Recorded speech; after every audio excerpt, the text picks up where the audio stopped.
radio for the masses. Headline edition, July 8, 1947. The Army Air Forces has announced that a flying disc has been found and is now in the possession of the Army. If the game is rigged, change the game. Game changer. I occasionally think how quickly our differences worldwide would vanish if we were facing an alien threat from outside this world. This is Fade to Black with your host, Jimmy Church, on the Game Changer Radio Network. I need your help to get to the year 1985. You're listening to Fade to Black with Jimmy Church on the Game Changer Network.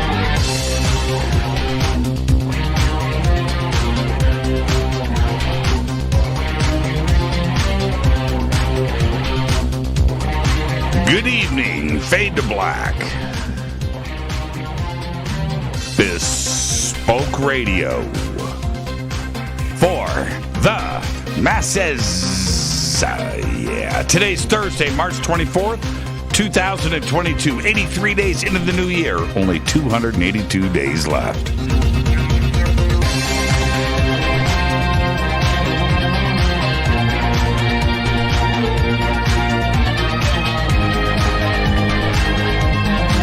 We are live from a bunker somewhere in the middle of nowhere. A total undisclosed location. But it is beautiful in here. It is so beautiful. You have no idea. I would like to welcome everybody listening all around the world, all across the United States, hither and thither, to and fro, back and forth, up and down, east and west, north and south, far and near. This is Fade to Black for KJCR, the Game Changer, and UnX Networks. Race Hobbs. I'm your host, Jimmy Church. What is cracking, everybody? How you doing? How you doing? That's right. It's Thursday. It is Fadernight. Open lines all night long. Open lines. That's right. Open lines all night long. 747-228-2051. And, yeah, okay, there we go. 747-228-2051. Fader night. The greatest night of the week. What I was going to say is this. When I said it's beautiful in here, it is. So today, I'm playing. I don't play Les Pauls that much. I have Les Pauls. I don't play them that much. And I broke one out today, and I was like, man, I forgot, man. You know, and I know I bag on Les Pauls, and I have hardtails. But anyway, let me get to the reason for the story. So, you know, I'm playing, and there's something about a Les Paul into a Marshall amp. There is something, man. That's where the magic is, man. To be honest with you. So today, I am all in it. I am all in it, man. And got the Les Paul, got the Marshall, and this went on for about, for about 2 or 3 hours, maybe longer. And because it's the sweet stuff, man. It's the sweet stuff. And I can't, look, if you don't play guitar, you don't get it. All right. But and I hit, and I just hit an A chord. I sit down, I got a little thing, a chair that I practice in, and it's over here. Anyway, so I sit down and I just went ranking. And the sound. And I said to myself, out loud, Jesus Christ. My God, that is just perfect. So I sat there. I didn't get up. Got coffee and sat there for about 3 hours. And then Christina Gomez calls. I forgot I was doing her show. And I'm in the zone, man. I mean, I'm in the zone. And I was like, what does Christina want? Picking up, what's up? You ready for the show today? And normally I mess with her. We're like, oh, that's right. We have a show today. She's like, oh, Jimmy, stop. Right? Today I meant it. I was in the zone, man. I mean, I was in the zone. And I was like, yeah, I'm cool. And I just kept playing, man. I just kept playing right up to showtime with her. We did a show on Tesla. But I was in the zone. So when I say to you that it is beautiful in here, I truly mean it. I mean, I was in the zone, man. I was in the zone. It was the one time Christina thought I was kidding, and this time I wasn't. Oh, man. I don't know what my plans were. I don't know what I was thinking, that I was just going to sit there until Fadernight starts, not do anything all day long and not do any writing or Renee in the news, or how about a Fader Factor too, right? Was I just going to blow all of that off? It was dang close. But anyway. There's something about a Les Paul, man. Les Paul into a Marshall. I've been doing a lot of hardtails. Okay, let's get straight to it. I know that I've been talking about Carolyn Ford all week, and it was just great hanging out with her. And I want you to enjoy what I enjoy, which is having crystal skulls facing you, full of energy. If you don't have a crystal skull yet, get your first crystal skull. You don't get it. You start off with something like, you can start off with like a little baby cruiser, right? Little baby cruiser like this, or like this, or like this, right? Get a little baby cruiser. That's all you need, right? Just get a little baby cruiser. Some of these came from Triscale, by the way. Get a little baby cruiser. Get something a little bigger. Resonate with something. Go to EinsteinTheCrystalSkull.com. That's all you got to do. Click on the banners at JimmyChurchRadio.com. Use the promo code Jimmy, JIMMY, 10% off of your Crystal Skull order today. And I think I have that skull, don't I?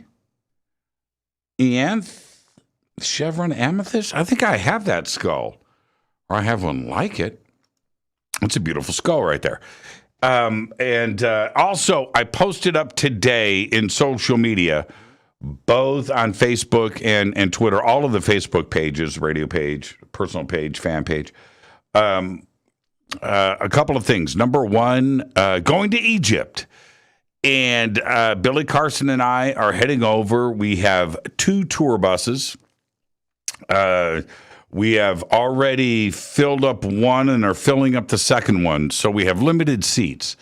But it's going to be in October, and October 5th through the 12th. And my birthday is going to be celebrated in Luxor. That's right. If you want to come with us to Egypt, it's up in social media. Make your reservations now. Go and check it out. 1 week in Egypt with Billy and Jimmy. It is going to be incredible. Okay, so that's coming up in October. I've got all of that out. And then coming up in May, which is May 15th and 16th, I think of the dates here. Hold on a minute. 15th and 16th, 13th and 14th. May 13th and 14th is the un-XX conference, XCon. And I've got those links up there too. And we've got commercials that are running, of course, here on on Fade to Black. But that's coming up May 13th and 14th. I'll be speaking on Friday night. And come and hang out with us. And again, all the links are right there. Okay? And there you go. Where am I at? I don't know if I've got the links in the video description box below. I think the Egypt tour is below. But I'll also get those up there too as well. So they'll be in the video description box. All right. Follow me on Twitter at JChurchRadio. Follow me right there on Twitter at JChurchRadio. Hashtag F2B is the sandbox right there on Twitter. Hello to everybody listening and watching all around the world. How you doing? It is Thursday night. It is Fadernight. Open lines all night long. 747-228-2051. Let's get to the breaking news. Man, I'm in a great mood. Sean Cahill, right? Man, what a great week on the show. That's just an absolutely great week. But Sean Cahill last night, we talked for another hour after the show until Sean's wife came in and said, okay, enough is enough. Sean's big, he's big Sean. Okay, honey. Bye, Jimmy. Click. It's funny, man. It was a great show. I like my coffee, Doc. Ukraine, breaking news. Ukraine has lost at least 74 tanks, destroyed or captured, since Russia widened its war on the country starting the night of February 23rd. But Ukraine has captured at least 117 Russian tanks. That's right. In other words, the Ukrainian army actually has more tanks right now than a month ago at the start of the war. I'm not making this up. All without building a single brand new tank or pulling some older vehicle out of storage. They don't need to. I'm not making this up, man. The press release on this today was absolutely incredible. All right. Check this out. Ukraine has started using facial recognition software to identify dead Russian soldiers so they can tell their relatives. Yesterday, Deputy Prime Minister and the head of Digital Transformation Ministry in Ukraine, Mikhailo Fedorov, confirmed on his Telegram profile that surveillance technology was being used in this way a matter of weeks after Clearview AI, a New York-based facial recognition provider, started offering its services to Ukraine for those same purposes. That's right. Scanning a dead Russian soldier's face, taking a picture of it, popping it in, running it through the software. That's nuts. Think about that. Fedorov didn't say what brand of artificial intelligence it was being used, but his department later confirmed to media that it was Clearview AI, which is providing its software to Ukraine for free. That is just creepy. I'm just going to leave that right there. I mean, yeah, it's creepy. It's creepy. A British man and two friends have completed a daring four-day mission across war-torn Ukraine to save the lives of a lion and a wolf that were stranded in a zoo just miles from the front line. Tim Locks, 45 years old, who once fought ISIS in Iraq, completed the 1,200-mile round trip from Lviv to Oblast in the country's southeast to save the animals after hearing about their plight from a conservationist that was at his hotel. He had been in Ukraine distributing essentials such as toiletries and baby formula that had been donated by crowdfunding. The lion, named Simba, and the wolf, named Akela, were winched from their cages by a crane, you have to see it, winched out, right, by a crane and placed in the back of a Ford Transit van. The entire operation at the zoo, at the front lines, took about 3 hours. That's crazy. Right on, Tim. Good job, man. And Simba and Akela are both doing great. It's an amazing set of photographs to see this entire thing and how it went down. Let's get this show cracking. Happy birthday to today, Jessica Chastain. I like Jessica. Today, Jessica is 45 years old. Star of Interstellar. Allison Hannigan today is 48. You know Allison, right? This one time at band camp, that's Allison. She's 48 years old today. Bassist Nick Lowe today is 73. You know that hit song of his, Cruel to Be Kind. And I can't believe it. I posted this in social media today. I couldn't help myself. Nina, 99 Left Balloons, Nina, today is 62. So I went and watched the original 99 Left Balloons video, which was just an amazing thing in the early days of MTV. First off, just a great song. Second, she's a great singer. Third, it was just a great video, right? And so I went to watch it, take a trip down memory lane, and I was like, man, whatever happened to Nina? Whatever happened to her?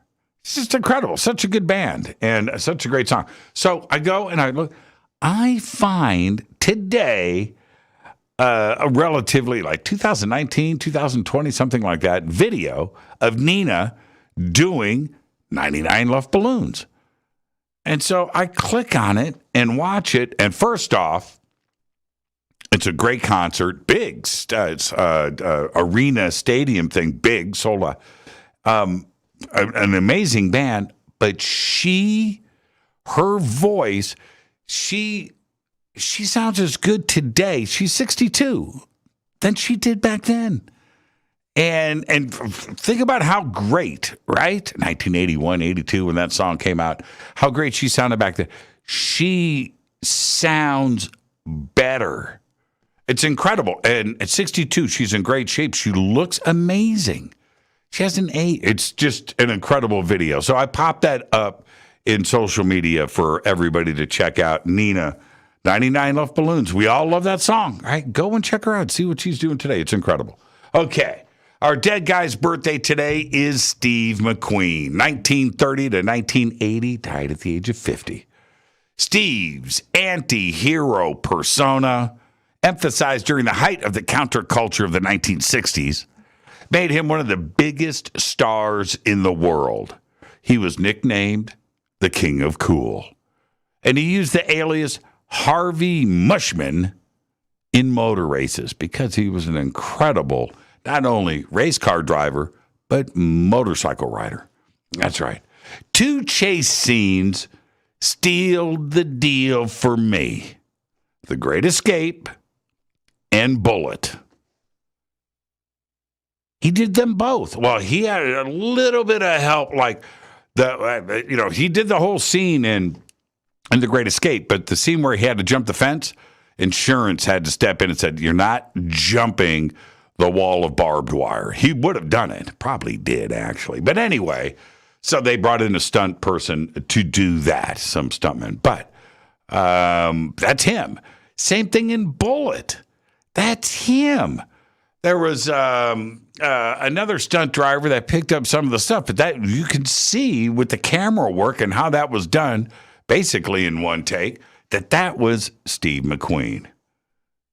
Dude, seriously, in the 1970 12 Hours of Sebring car race, Peter Revson, one of the great drivers in the world in the history, and McQueen driving with a cast on his foot from a motorcycle accident from 2 weeks before, won with a Porsche 90802 in the 3-liter class and missed winning overall by 21 seconds. And that was Mario Andretti in the Ferrari that I have right over here.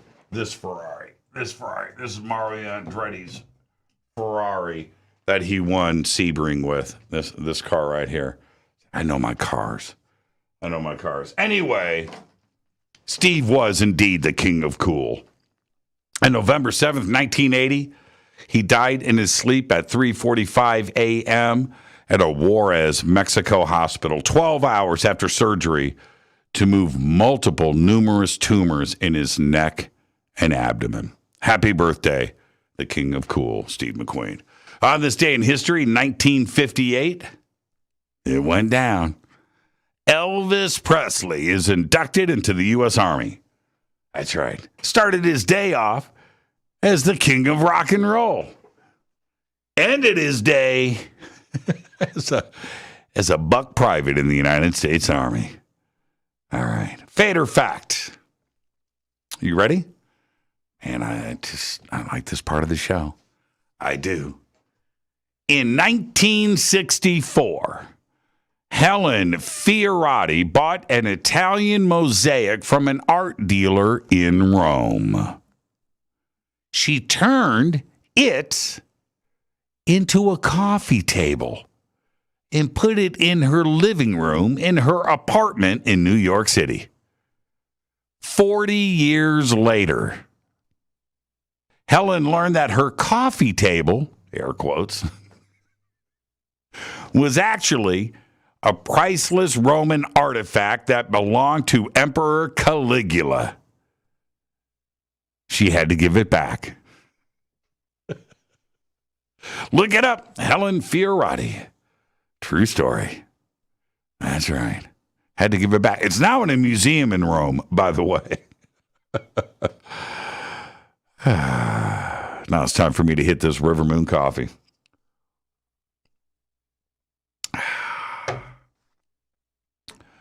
rivermoonwellness.com. rivermoonwellness.com. Banners are over at jimmychurchradio.com. That's all you got to do. Okay? All right? That's all you got to do. Fade to Black Blend. F2B Blend. If you're on the website, there you go. 15% off of your order today. Bullet. Thank you, Betty Joe Jacks. Betty Joe Jackson. Elvis. Oh, man. What is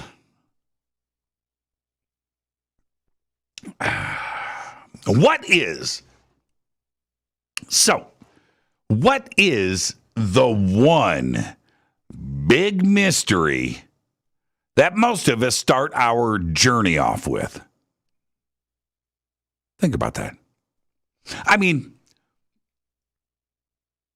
the one that just catches our attention first. Think about that. Egypt. That's right. Egypt.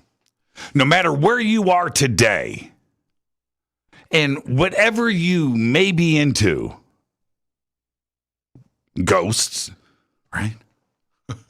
Bigfoot, UFOs, life after death, time travel, doesn't matter to me. The paranormal, the supernatural, doesn't matter.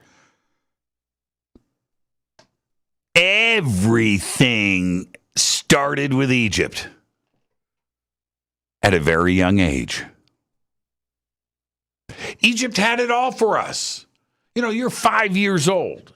You're 5, 6, and you got mummies? Check, right? You got King Tut? Check. Think about that. The Great Pyramid, right? Check. The Sphinx, right? Check.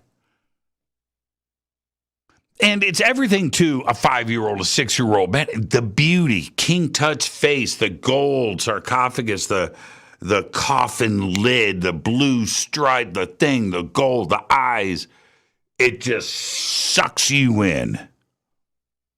The size of the Great Pyramid, right? It just, when you're a kid, it's like, what? Right?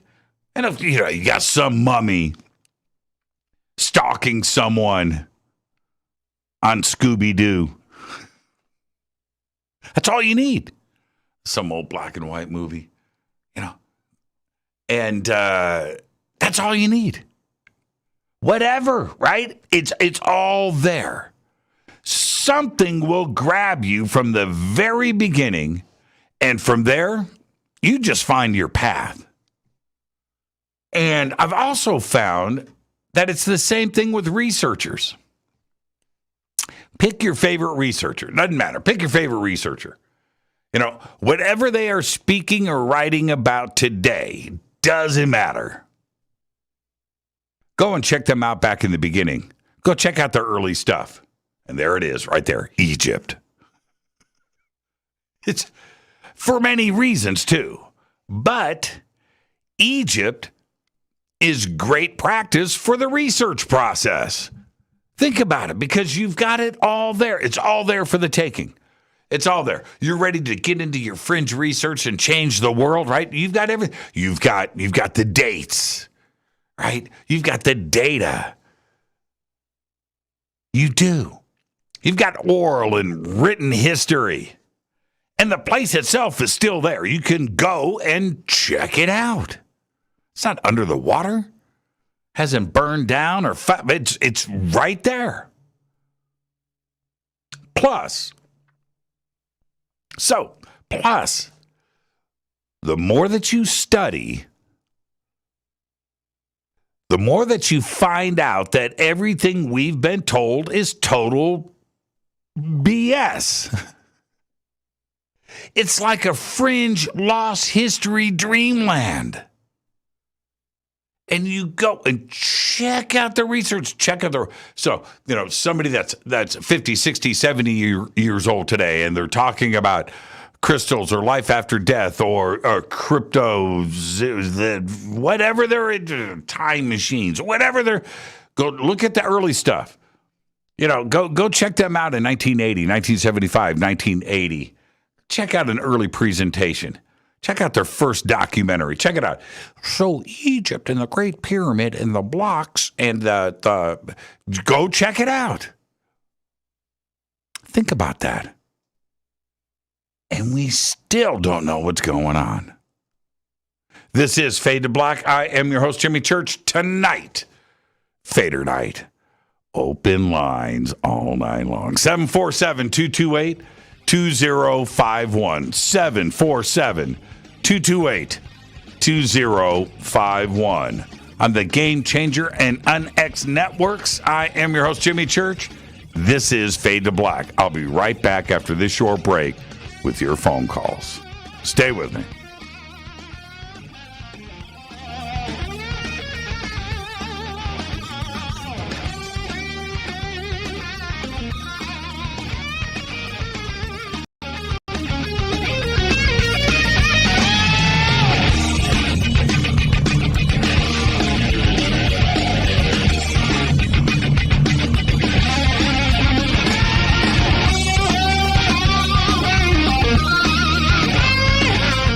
This is Nicole Church, daughter of you-know-who, and you're listening to Fade to Black on JimmyChurchRadio.com and the Game Changer Network. You're listening to Jimmy Church and Fade to Black on the X.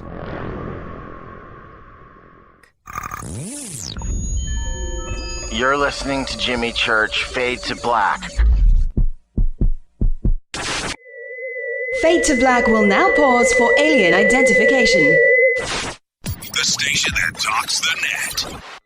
Introducing the Game Changer blend from Rivermoon Coffee that delivers a customized blend made specifically for the Fadernauts. If the game is rigged, change the game. It's a bolder cup with some bite. Game Changer is the coffee of choice for those that prefer an organic dark roast that is slightly lighter and milder, but it's still dark. with wild notes of pecans and chocolate with a rich, balanced, full-bodied cup that is roasted to perfection for a great coffee to start your day, as an after-dinner coffee or anywhere in between. Artisan, small batch roasted to perfection. USDA certified organic, all River Moon coffee is freshly roasted and packaged in the USA. Just go to rivermooncoffee.com or click on the banners over on our site and use the promo code F2BBLEND for 15% off of your order today. rivermooncoffee.com. This is the only way forward. This is Fade to Black. Make contact. This is Jimmy Church of Fade to Black, and you can get our podcast for just $2 per month. All you have to do is click on the podcast banner over at jimmychurchradio.com. Hi, folks. It's troubling times, and fear is pushing emotions, which in turn pushes health the wrong direction. Do you ever get an ache because life is uneasy? Try Life Change Tea at wtih.com. Life Change Tea works on your digestive tract, helping to move food through quicker and comfortably so your health is spot on. Life Change Tea may not help with world issues, but it will help with your digestive issues. A glass a day helps keep the intruders away. So, change your life today. Log on to getthettea.com. That's getthettea.com. If your health game is off, get on by ordering Life Change Tea. Getthettea.com. And while you're on our site, look around at the great non-GMO organic supplements. And if you're a sales shopper, go to our specials page and see what's for you.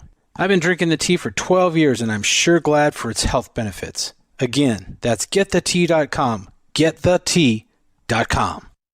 The tea that makes you go.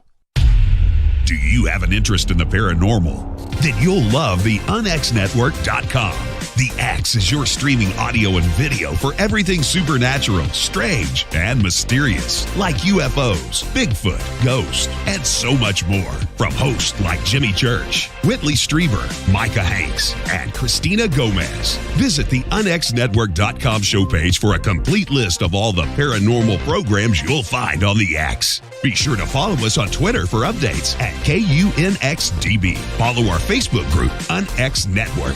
Find the podcast on Spotify, iHeart, Audible, and Apple Podcast. It's time. It's new. It's the X. 9 out of 10 geneticists agree. Fade to Black is not your father's radio show on the Game Changer Radio Network.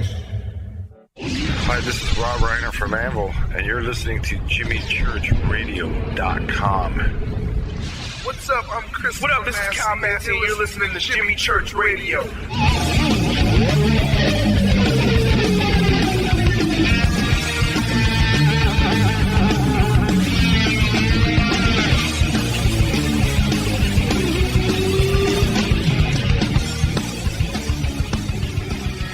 Welcome back, Fade to Black. I'm your host, Jimmy Church. It's Thursday night. It is Fadernight Open-Lines all night long. It's your calls. It's your conversation. It is UFOs, conspiracy, time travel, lost history, the paranormal, the supernatural, guitars, food, movies, whatever, music. Yeah, I went through the zone today. I did. It was so funny. When you go into the zone, there is and any musician, it doesn't matter if you're a singer or what instrument that you play, you go into this thing, and the longer that you sit and play, the deeper you go into it, and it's really weird. It's got to be the same, I would think, as meditation, or any other application of whether you're writing or you're painting or you're sculpting. Building something, you go into the zone, and then everything is on the other side of a wall. It doesn't matter. It's out there, and it's quite addictive. Number one, to get to the zone, and then there are times where you don't get into the zone. Writer's block. Sculptor can't. Just working at a lump of clay and can't go anywhere with it, and songwriting, whatever. It's crazy, but once you go into it, you know it's there, and you can get there. And there have been times, not only with me, but I am sure this is with any type of creative person out there. You can do it for a month, right? Where you just go at it, 16 hours a day. And day after day after day, and you come out of that at the other side different. But it's an incredible thing to experience, and it was really funny today. I went into the zone. So much fun. All right, 747-228-2051. 747-228-2051. Let's see who is up first on Fader Night. Hi, you're live on Faded Black. Who's calling? Hi, Jimmy. Hi, who's this? This is Heather from Mansfield. Hey, Heather, how are you? I'm great. I'm listening to your show. Yes, Fader Night. Yes. Yeah. No, you're not listening to the show. You're calling in to the show. No, I was listening to the show. I don't know. There's a different thing with your phone system where I was able to listen to the whole thing while I was on hold. Oh, that's just incredible. It's incredible. I know. I didn't have to miss anything. So you get to set the tone. Are you ready to accept the challenge? I'm ready to accept the challenge. Okay. What's going on? Now I'm excited. I'm excited. Based on last night's conversation, my mind had kind of been spinning for a while. Last night was a great show. And I kept thinking about disclosure, like, you both talked about. And, it's one of those things where I kept going back to that scene in Men in Black. Right. Where Tommy Lee Jones is explaining, and he's like, a person is smart. People are stupid. Yes. And I can understand. I can almost empathize a little bit, and this sounds very unpopular, but I can empathize at least to a certain extent with the government, where it's like, okay, we don't know what's going on.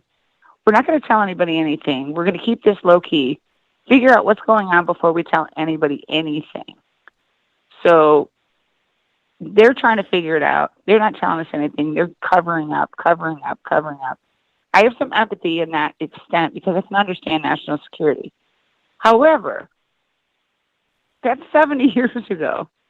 There's a point where it's like, okay, either they haven't figured it out and that's why they're not coming forward with it, or they're leaking it now because they're like, okay, well, now we kind of have to. Right. Like you said, because something's coming. Right.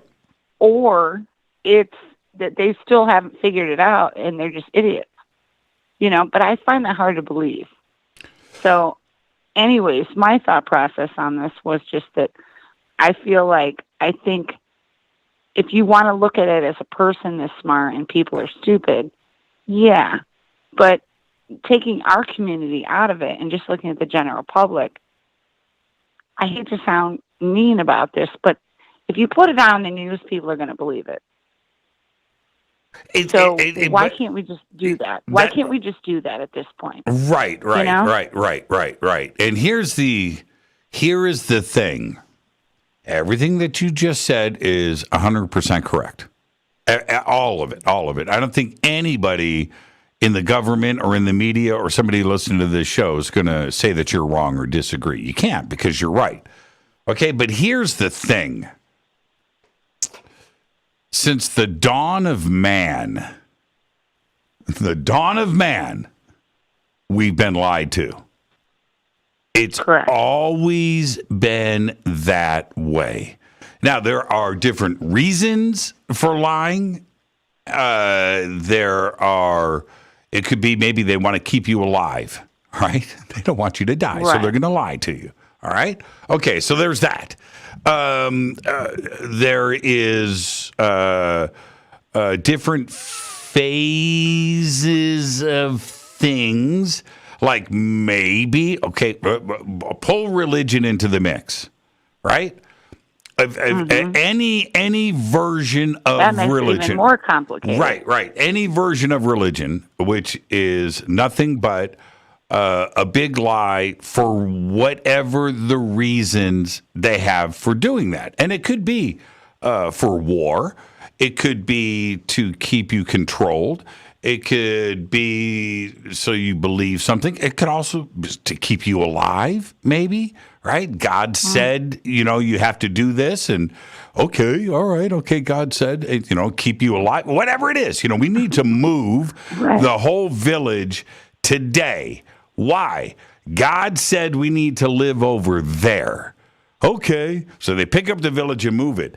They didn't tell the truth, which is they knew that a mudslide was about to come down the side of the mountain and bury the village, right? But you can't tell the village that. What do you mean? The mountain looks fine. I don't see anything wrong, right? But if you say God says, okay, so now the big lie has just been a tool. And then there's the other part. Right. Two kingdoms, next to each other. And the two kings hate each other. And so the one kingdom tells them, you know what they're doing over there? They're kidnapping our babies. And they're taking them across the border. And they're making soup. They're making soup right now. What? They are. We need to attack. Right? Whatever it is. Yeah, you're right. So we are used to it. Today, we know it's all BS. Whatever it is, man. Whatever it is. Right. There's no way where we have, in this country, just in our country, right, we've got all of these different political parties. We've got all these different voices, these elected officials. Every one of them has a different story. It's just like, wait a minute, man. Are you all lying or are you all telling the truth? Right? What's going on? Somebody here, if one of you is telling the truth, then 100 of you are lying. Right? Right? That's just, and we know this. We pick and choose what we want to swallow that day. We know it's a lie. We just deal with it. What's the easier lie to deal with? And it's crazy.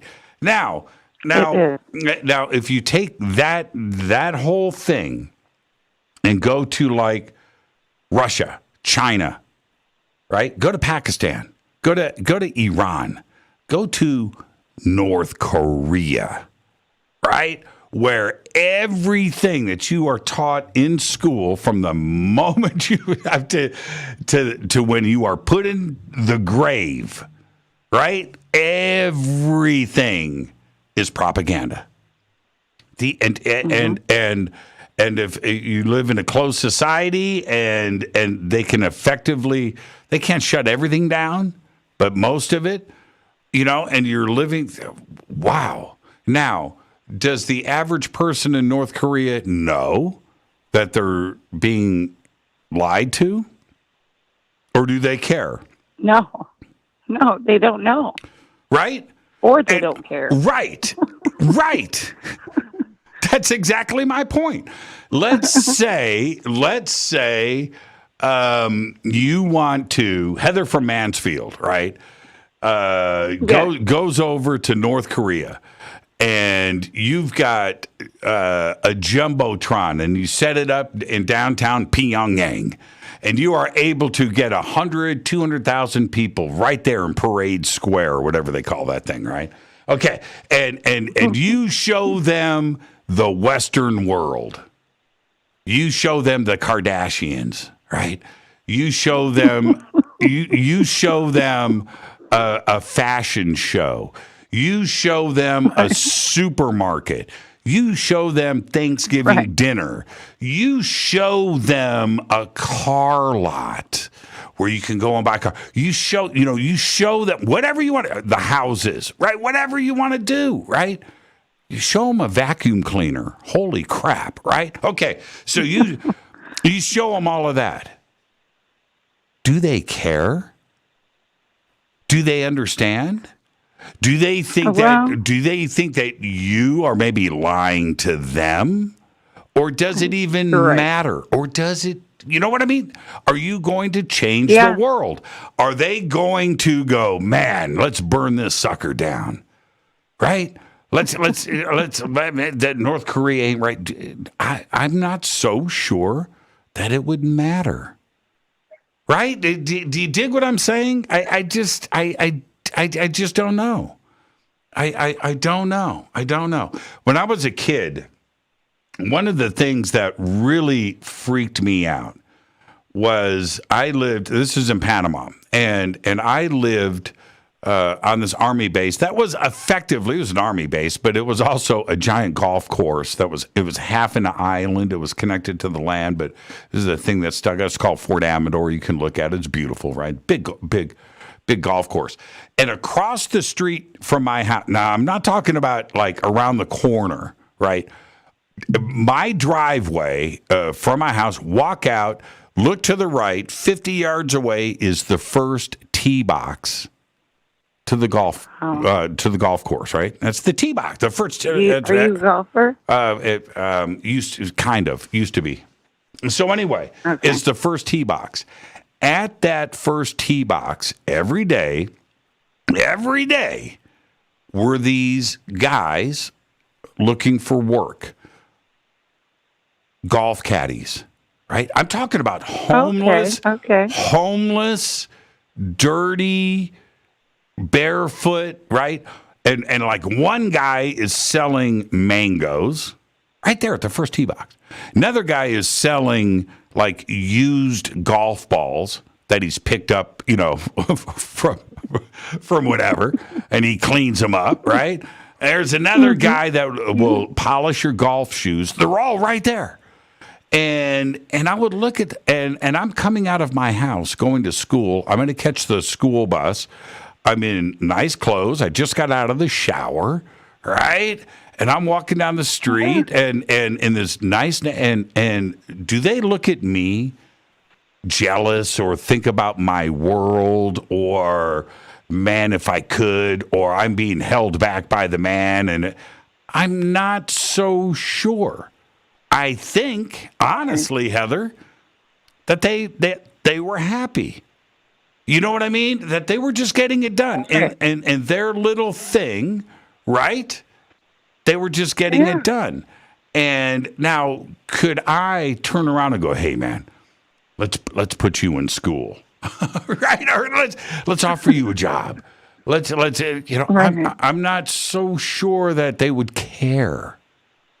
You see what I'm saying? It's everything is kind of relative. I see what you're saying. Yeah, it's just a perspective issue. Because we're used to it. Where's your mind? Where's your perspective? We're used to it, right? We're used to it. We're used to it. So now here we are with disclosure, and this thing, we are so acclimated, right? We're so ingrained to it that I just don't know, man. I just think that the man is so used to the lie, and we're so used to taking the lie, right? Nobody's marched on Washington, D.C. with torches. I think we should. Right? We want the secrets, right? Area 51's right there. We're at least getting a little closer than we've ever been before. Yeah, I know. That part of it. We'll see. And that part of it, going back to your point, though, I really firmly believe that, and I don't know what it is, but I firmly believe that they know that the control part of it is over. I just don't know what's causing it. You know what I mean? I don't know. I think am in agreement with you when you've said before that something's coming. Something's, and see, but in front of it. Right. What is it? You need I kind of believe that because it just seems like speak up. The news media is Speak not up. Put an article out. Speak up. They don't want to. Speak up into your phone. Oh, I'm sorry. Oh the my media God! is not going to put on an article or story if they're not being told to or not told to. Right. I don't believe for a second that the media breaks through people like they did in the past, where they break a story. And no, the people in charge are either letting it happen or they're not letting it happen. Right. So the fact that this has all come out, in my opinion, means that they're letting the story happen, slowly trickling it out to appease everyone to the point where it's not shocking. Right. I've always pictured, and I'm just wondering how close I am on this, but I always picture somebody like the smoking man in the X-Files, right? Mm-hmm. And he's going into the director of the CIA's office. You know, he's like, "Got to talk. What's up?" Mulder is on the run, and he's got the X-Files. What? Right. Yes. We got to find him. We got to take him out. We got to bring him back in. He's rogue. I get that, but we don't know where he is. And now that whoever, is on the run for a couple of years, what are you going to do? Well, maybe we need to start spilling the beans a little bit and warming everybody up before this bomb drops, right? Before Mulder flies a mission. And could it be something as simple as that, where Anonymous has hacked, we got a Gary McKinnon situation, and somebody's got the files, somebody's got a USB drive, and okay, the data was downloaded last week. We know it was on a USB drive, but we don't know who did it, and it's gone. How much did they get? All of it, right? You know what I mean? and is it a situation like that where they know that at some point it's just going to go fa-foom, right? Yep. So there's no way that they would divulge this on their own at this point. I just don't believe that for a second, because they had years and years of opportunities to do it. Mm-hmm. And there has to be a reason. Last night, I agree with you. Yeah. Last night when Sean Cahill and I were going through, the report, and you go through that, and I agree with Sean that he's going to look at it in a military sense, because that's what he does, right? So, well, it could mean this, but I read it with a different set of eyes. I got a different pair of glasses on. And I look at that, and I'm just thinking to myself, holy crap, how did we get here? That this actually got written and presented to the Senate Intelligence Committee? We've never had this before. And the public knows about it. Right? We know. They did the press release. How can anybody forget June 25th, 2021? What an amazing day that was. The public knows. It was. Yeah. I can say for myself that, I've kind of been on this path, and I've talked to my family about it. And I'll never forget just that when they came out on the news with I can't remember which one it was called, but they had the UFO footage, UAP footage. And my mom called me, and she was like, "Oh my God, Heather, you're right. They just put it on the news." And I thought, hallelujah. I thought that was the breakthrough, and we were going to make it at that point. Yeah. Because it was like my mom was like, "Oh my God, right? You're not crazy." Right. And then it just kind of died. But yeah, so anyway. You know why it kind of died? And before I let you go, I just enjoy this conversation. We just did a whole segment together. Everybody that's on hold right now is like, man. I mean, Heather's cool all, but I mean, she's all right. But church, man, 20 minutes, one phone call. is this. I'm going to tell you why part of that died. I don't think it died completely. But those 3 videos didn't show anything. All right? They didn't show anything. What they suggested was that the United States government is looking at and studying UFOs. That's what those videos did. And it opened up the door to a secret government Pentagon UFO program. That's what it did. That's what it did. Right. And introduced us to Lou Elizondo and Chris Mellon and later, TTSA and all that stuff. But the videos themselves, if nobody said UFO, you wouldn't have said UFO. Stop flirting with me, wife. My husband speaking. Maybe did you hear him? Yeah, I did. Stop flirting with my wife. The answer is I'm in love with you. Yeah, the answer is no. I am not. Hey, Heather.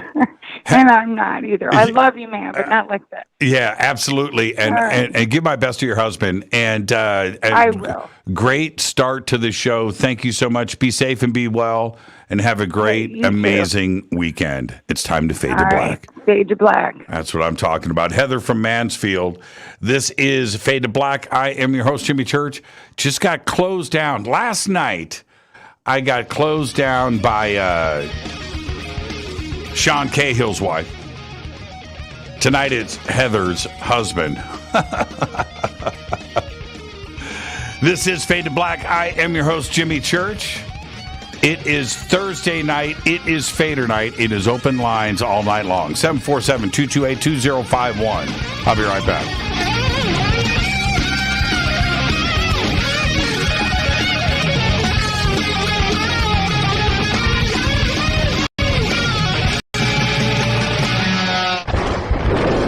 This is Fade to Black with Jimmy Church on the Game Changer Radio Network. Your 1 million gigawatt paranormal powerhouse, KUNX-DB, BX. This is Billy Carson with ForbiddenKnowledge.tv. Forbidden Knowledge TV has just reached its 1-year anniversary. That's right, 1 year. And as a show of appreciation, we are giving all new subscribers a free 30-day trial of ForbiddenKnowledge.tv. That's 30 days to binge watch thousands of movies, documentaries, conferences, workshops, lectures, yoga classes, meditation courses, and so much more. So log on to ForbiddenKnowledge.tv from your computer or mobile device, or get the Forbidden Knowledge TV app on Apple TV, Roku, Amazon, iTunes, or Google Play today, and use coupon code 30daysfree. That's coupon code 30 days free on ForbiddenKnowledge.tv today. Because you never got that pony you always wanted.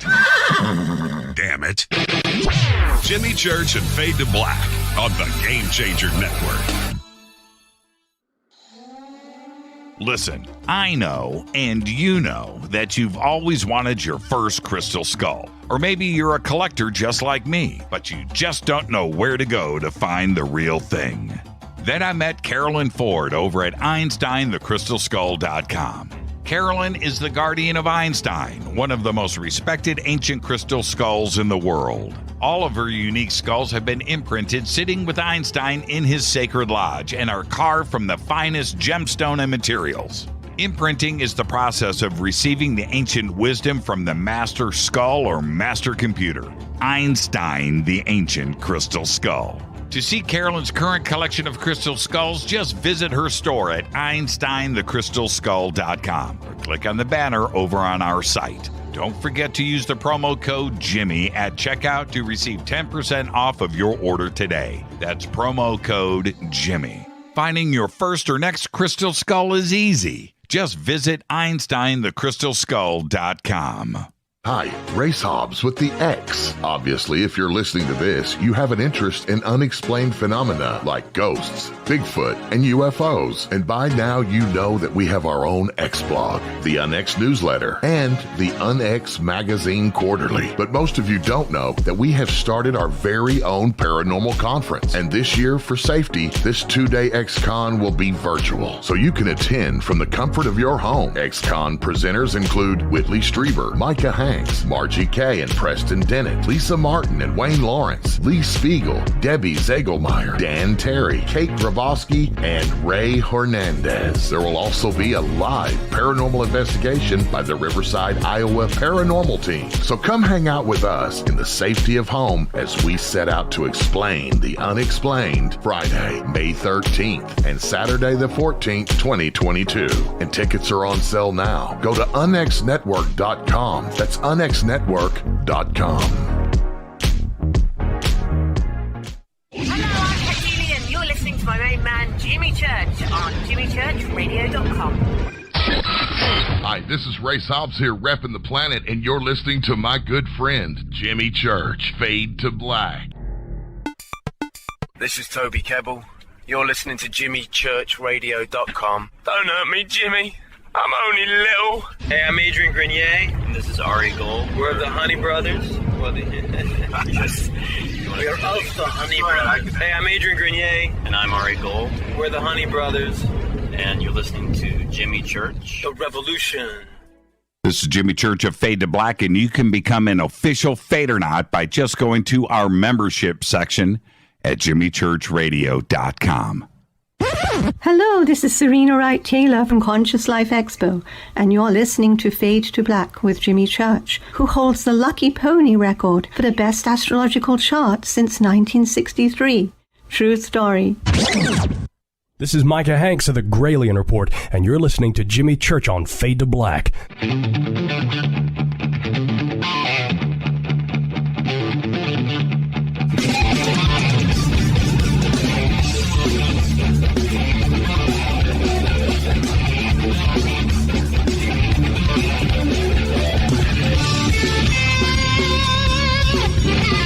Welcome back, Fade to Black. I'm your host, Jimmy Church. Thursday night, Fader night, best night of the week.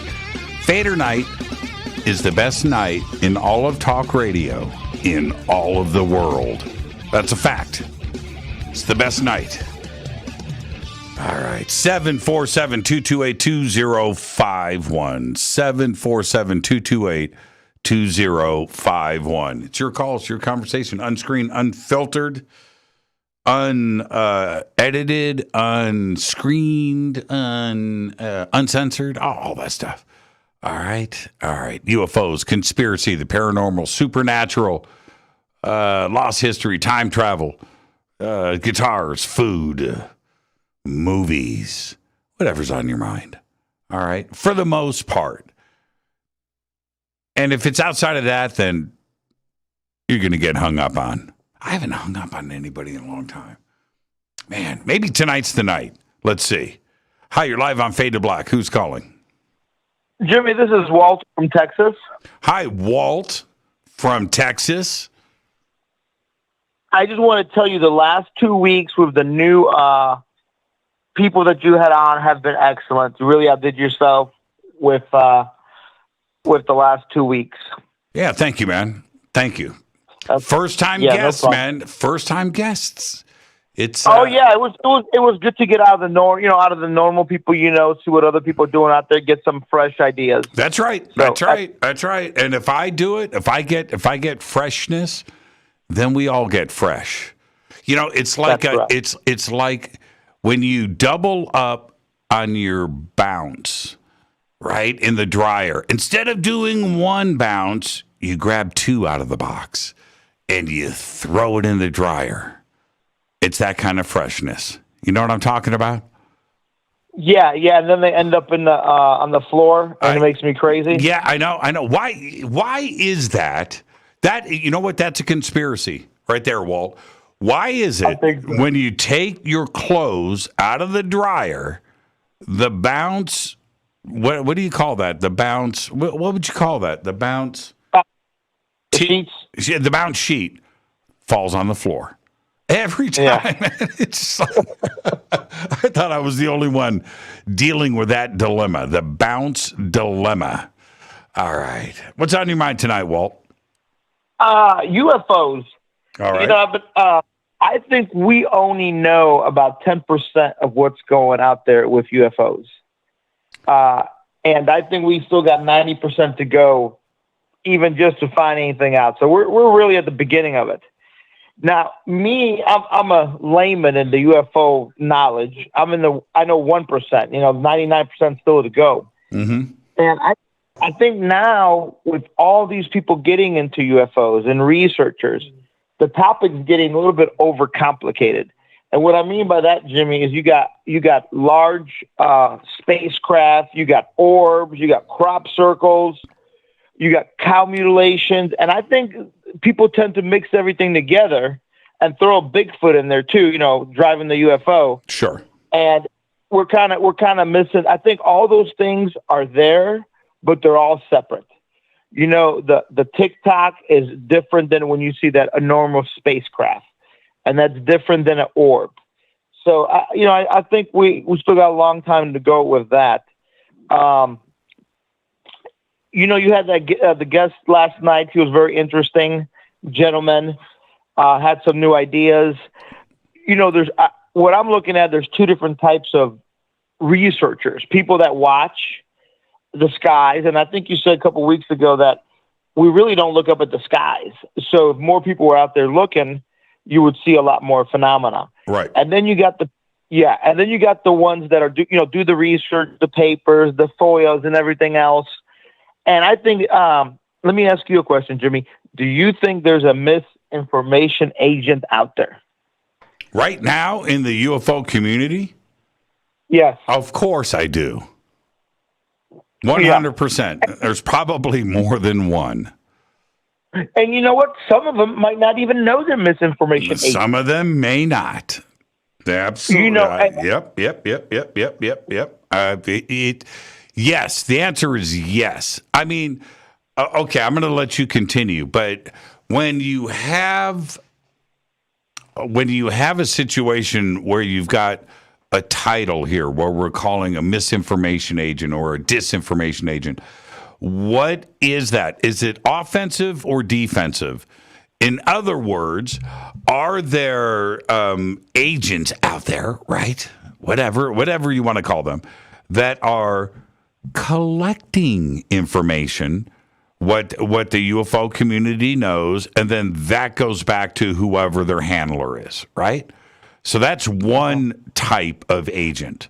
And I am absolutely 100% sure that is as useful as, say, an offensive position. But let me explain why.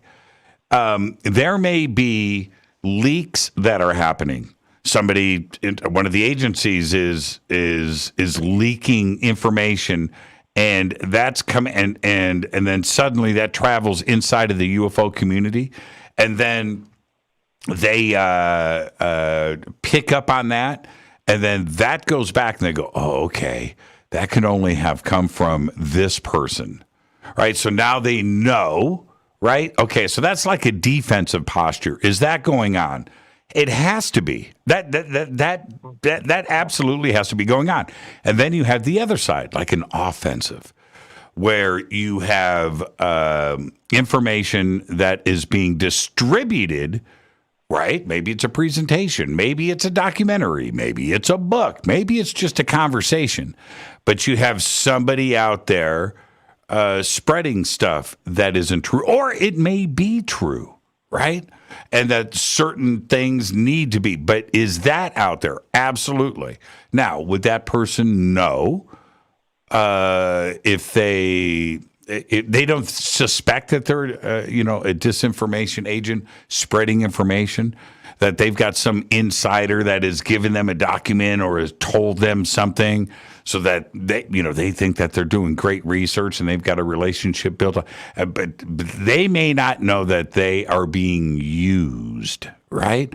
And so that's unintentional. Now we have like the third scenario, somebody that is like employed, right? Somebody that's employed, somebody that is a top-level researcher and presenter inside of the UFO community that is out there at the top, headlining conferences, is on TV shows, is on Fade to Black, right?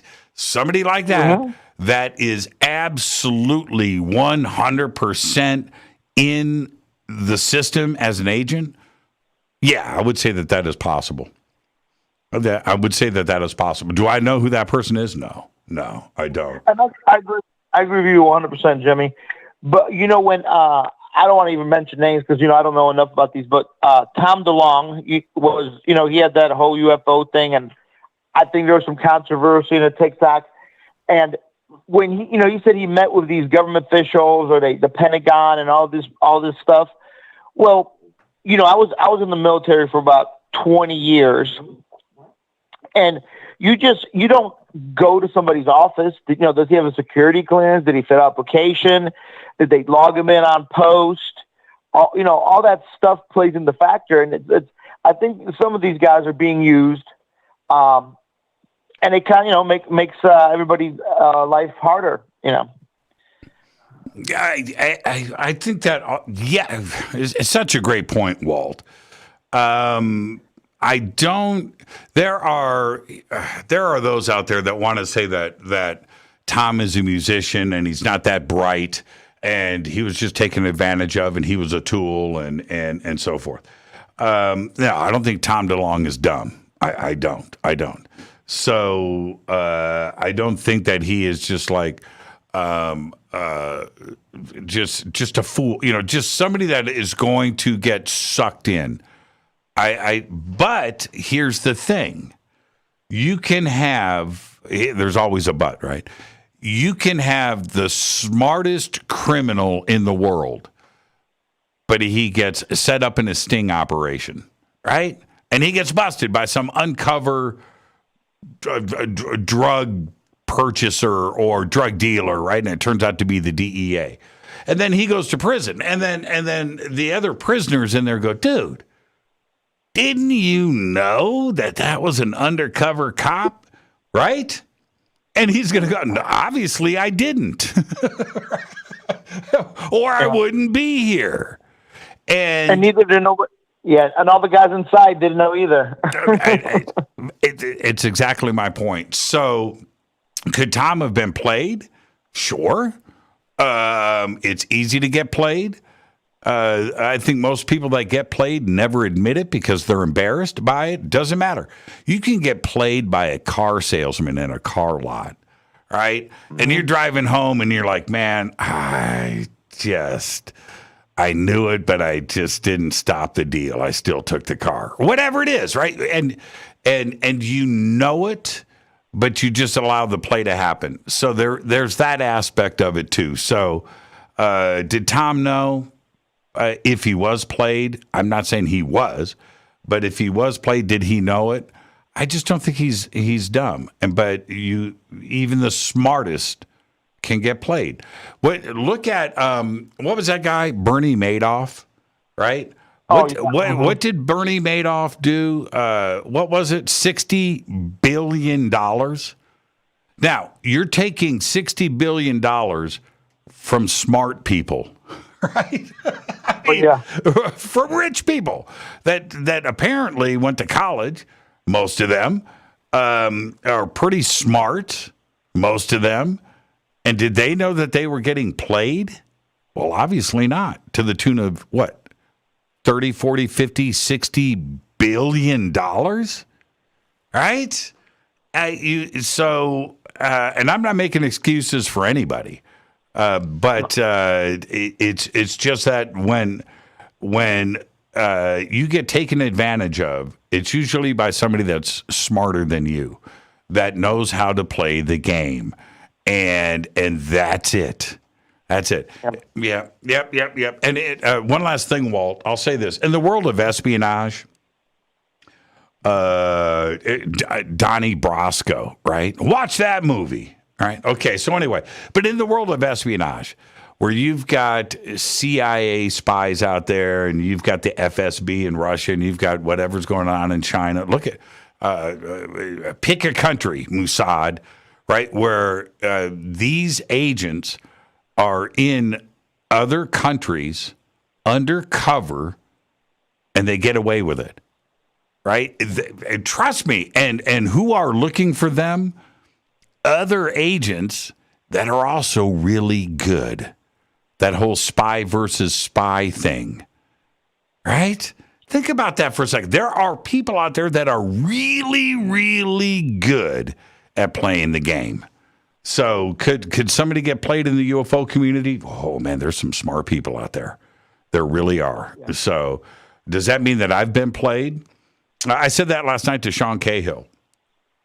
If I've been played, they are really, really good. And right as I said that, I thought to myself, that's exactly the point. I wouldn't know, would I? So I'm okay. I'm still innocent. Hey, Walt, enjoy your weekend, man. Great phone call. Okay. Thank you, Jimmy. Great phone call right there. It's time to Fade to Black. That's Walt from Texas. And I'm being very serious about that. You know, if you've been played and you don't know and you're happy and your life is good, well, okay, all right. What does it matter? Back to even what Heather and I were talking about earlier. You know, does any of it matter? Does your life change? Does your life change? You know, does it change? All right. So with that, let's go back to the phones. Hi, you're live on Fade to Black. Who's calling? Hi, Jimmy. My name is Sandy. Hi, Sandy. I live in Kansas. Hi, Sandy. What's on your mind? Well, I was wanting to see if I could get a little help out of your Fadernauts. What do you need? Well, my grandchildren were taken from me by the state, and I'm trying to find an attorney that isn't in the county's pocket. I have. You want that kind of help from the Fadernauts? Well, I'm sure somebody might know somebody. Well, your best shot is I would post in Twitter and say, hey, this is Sandy. I just called into the show. I'm in Kansas. Does anybody have any, and keep it off of the air. You know what I mean? And then private message right there in Twitter and see what happens. You never know. Yeah. Yeah. Well. All right. Are you on Twitter? All right, Jimmy. Are you on Twitter? Yes, I am. There you go. Sandy, just say, I'm right here on Twitter. This is me, Sandy. Hashtag F2B. Private message me. Okay? Everybody's just heard this phone call, so they're going to know. All right? All right. Thank you, Jimmy. You too, Sandy. And be safe and have a great weekend. Hopefully this is going to work out for you. All right. I hope so, too. I miss the little boogers. Yeah, I know you do. Behave and be well, Sandy. Thank you so much. All right. Thank you. Bye. Bye. There you go. All right. Well, let's see if Sandy posts something up there on Twitter, and we'll see if we can make something happen. I have no idea. When it comes down to something like that, I have no idea. I have no idea. I had somebody, I'm going to put you on hold. Stay right there. I had somebody, I can't say who, what, when, where, why, but I had somebody call me up about a week ago and asked me two questions. Needed an agent and an entertainment lawyer to look at a contract, right? And I just stopped right there and I said, look, man, I can't help you. That's a zone that I'm not going to get into. Well, what do? I said, man, Google entertainment lawyer. That's what you need to do because I don't know. I can't help you. It's just a zone that I can't get into. And there you go. Okay. So where are we at? Are we here? Is this where we are? Okay. Oh, man, I'm all mixed up. Okay. Hold on. Let's go here. Let's go back. All right. I think I got this straightened out now. Here we go. Hi, you're live on Fade to Black. Who's calling? Hey, Jenny, it's Sarah Ann. Hi, Sarah Ann. How are you? I'm great. How are you? Well, my life is complete. You just called. Yeah. Yeah, I know. Just that happens. Yeah, completed the life. Yeah, I mean, not only my life, but the show, right? Everything is now we get to watch Twitter light up. Sarah Ann's calling in. Yay, it's Sarah Ann. And so we got that going for us, right? Yep. Okay. All I can say is you're welcome. Yeah. What's going on? What's on your mind? Just kidding. The pleasure is mine. I wanted to call because I'm fascinated with what came up during Stormy Daniels' interview when you were talking about seeing energy in your peripheral vision. Yep. I love that because I've experienced a lot of this stuff, and I think a lot of people have these sorts of episodes in different ways, and I would just love to hear more of what you're experiencing. What and kind of match it up with my experiences. Yeah. I have. Okay, so this is 2 areas of the house. Okay, so this is what is going on. So downstairs, if you go all the way over to one end of the house, right to the corner of the house, I've got they call it the family room. TV, couch, coffee table, all that stuff, right? So if I'm all the way over in the corner of the house, to my right is the wall, right? Okay. To my left is the rest of the house. And so from that area, I could see kind of like through the hallways I could see the front doors. I can kind of see the hallway leading into the front room. I can look through the dining room and the kitchen into the other dining room. And I see the hallway in front and things and the entrance to the bunker, and there's a couple of bedrooms down here. But I can see that hall. So I can see the whole house from that corner pretty much, right? Okay. So from the left side, so I'm watching TV, right? I'm watching TV. TV's in front of me. And so I see things from the side in any one of those areas. I'll see something. But to the left of you, correct? And it'll be black. It's never light. It's never bright. It's like it's something.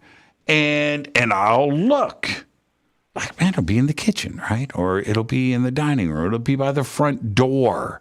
It'll be in the hallway. It'll be, right? It'll be, and I'll see it. Now, it doesn't go on to my right. That's a wall, right? I'm not having anything funky happen over here, right? So it's not like something going on with my eyeballs, right? Or something in my imagination. And I'm seeing these black things. Now, I don't want to, it could be anything, Sarah Ann. It could be anything. Maybe it's a shadow coming in from outside. Maybe it's a bird flying by. Maybe it's a car light. Maybe, I don't know. It could just be something totally 100% natural. But this is where it gets a little funky. And I'm okay with that. Just something natural and whatever. Upstairs in my bedroom, same situation. To my right is a wall. Okay? Here's my bed. In front of me is a TV. To my left is the rest of the bedroom, and then the bathroom and that area. Okay? That's all over here. And it's there's some distance there. And I see it there. I don't see it to my right. I don't see any. Right. I don't hear that you have that same configuration. It's like that can't be a coincidence. Yeah, and so what's going on now? Is it just something natural? There's enough windows there that maybe, I guess, something weird could be going on outside. There could be a car light from down the street, and it shadows through the trees, and something is coming through, and it's just for an instant on the wall, and I'm reacting to it. Could be. I don't know. But dang, man. And it's gotten to the point, Sarah Ann, that I stopped reacting to it. Right. I have to ask you some questions because I have these experiences right before my visions kind of blew open, and I ignored it for all of my life until I just couldn't anymore. Right. But So you mainly only see this when you're relaxed. If something happens when you're watching TV or you're on your computer, it's almost like there's some white noise and things start to open up in the peripheral areas. Right. For me, it started on the left side as well. Of course, you happen to have a wall on your right side, but whatever. It always started on the left side for me. I don't know if that's because it's the feminine side, right brain, whatever, but that's how it was for me. I felt for me, ultimately, I think when we start to have these, let's just assume there's some sort of psychic clairvoyant abilities or an ability to see like a broader spectrum, right? I think it's like when you're communicating with your soul a lot, whether it's crisis or, change or just kind of being in the 0 point meditative state of watching TV or whatever. It's like as we become more open to conversations and perspectives, it's almost like our tunnel vision is no more, and we're able to see things energetically out of the corner of our eyes in our peripheral vision. Right. And when you pay attention to it, and I mean, you can ignore it, but you still see it. You're just becoming more used to it. It's like it turns up. I mean, do you ever see like static at night in the sky where it's not quite clear? Well, that happens. I'm checking into a hospital somewhere. but I mean, lots of people see that. It's a whole yes it's a whole thing. It's called it's like a whole white. thing. Yes. So now, the moving shoes, the other stuff like the poster falling down off the wall, all of the poltergeist action has slowed down. Right now, when I first moved in here, it was, I'm telling you, man, it was Indian burial ground action, right? It was like, this got to slow down. And it has.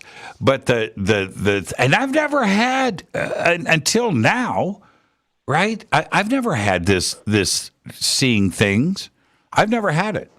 I've never, not even a little bit. That's how it happens, though. People think that either you have these experiences or you don't. That's not how it works usually.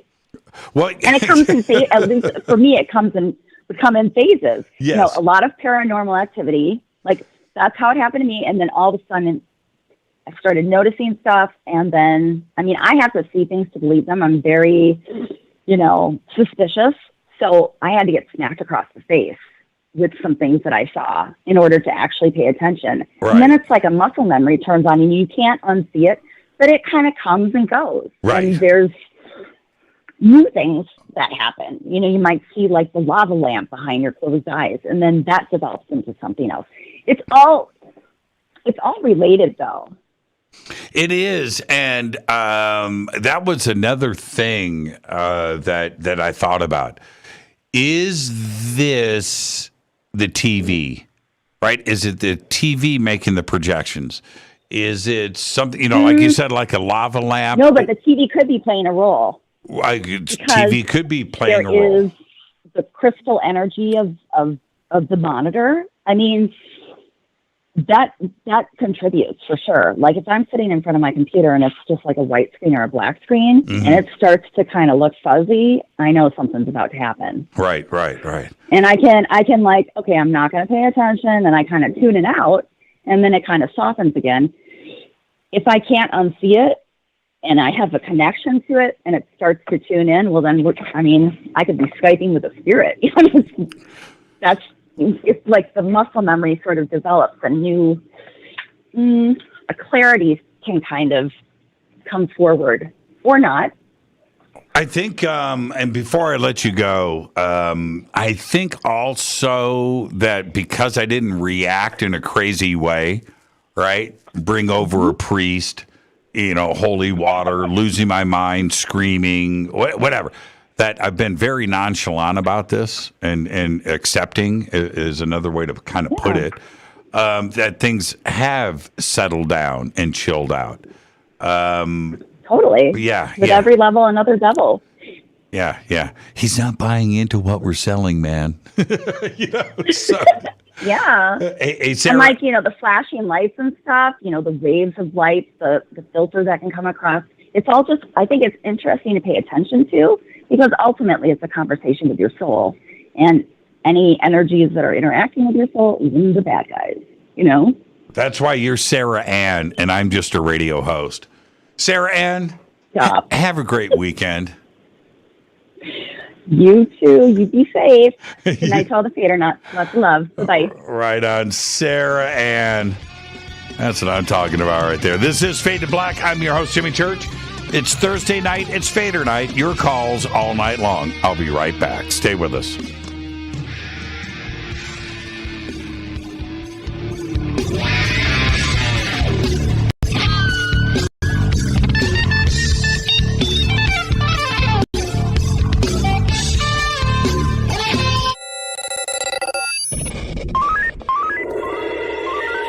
Way out here, we listen to Jimmy Church. You're listening to Fade to Black. You're listening to Jimmy Church and Fade to Black on the X. ¿Qué tal, mis amigos? Yo soy Mario Carson, el tiburón, y los invito para que escuchen a mi buen amigo Jimmy Church Radio. ¡Claro que sí! This is Jimmy Church.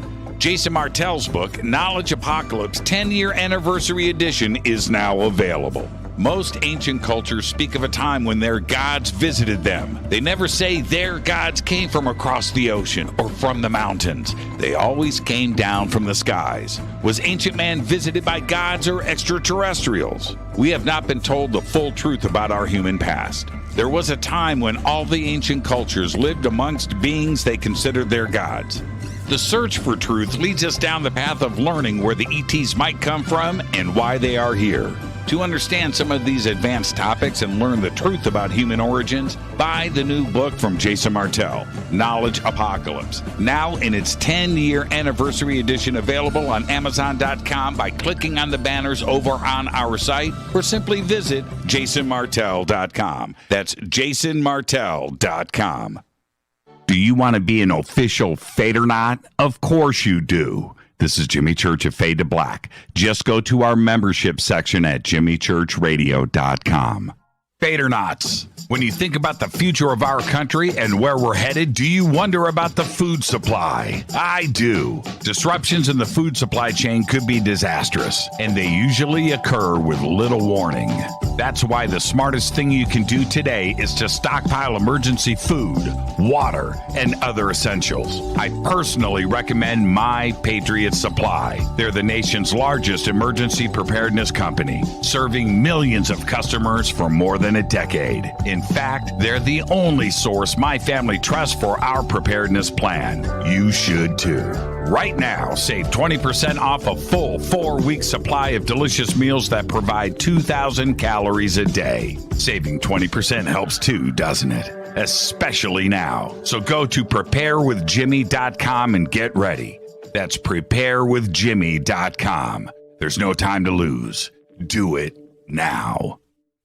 So, you love talk radio? Then you'll love TalkStreamLive.com. TalkStream Live is always on, 24/7, with the best streaming talk shows. Find your favorite talkers and discover some new ones. It's free, readily available online or on mobile with any smartphone or tablet. Finding your favorite talk shows all in one place has gotten a whole lot easier. Just go to TalkStreamLive.com. Be sure to download the free apps from Google Play or the iTunes App Store.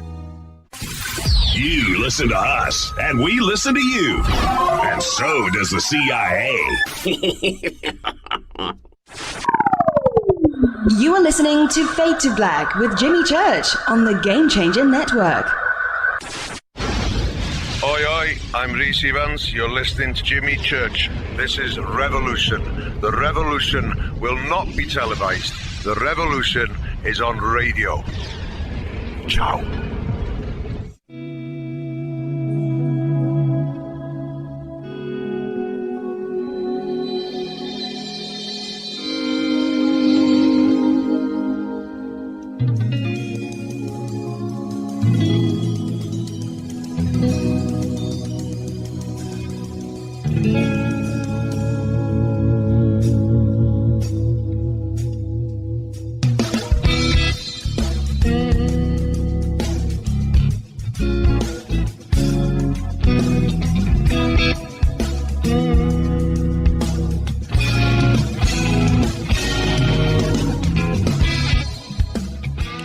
Welcome back. Fade to Black. I'm your host, Jimmy Church. Thursday night, Fadernight Open-Lines all night long.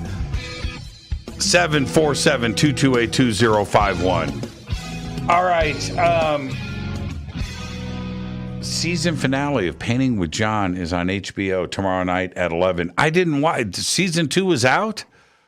Man, Season 1, Painting with John, was just absolutely incredible. Thank you. I didn't know that Season 2 was out.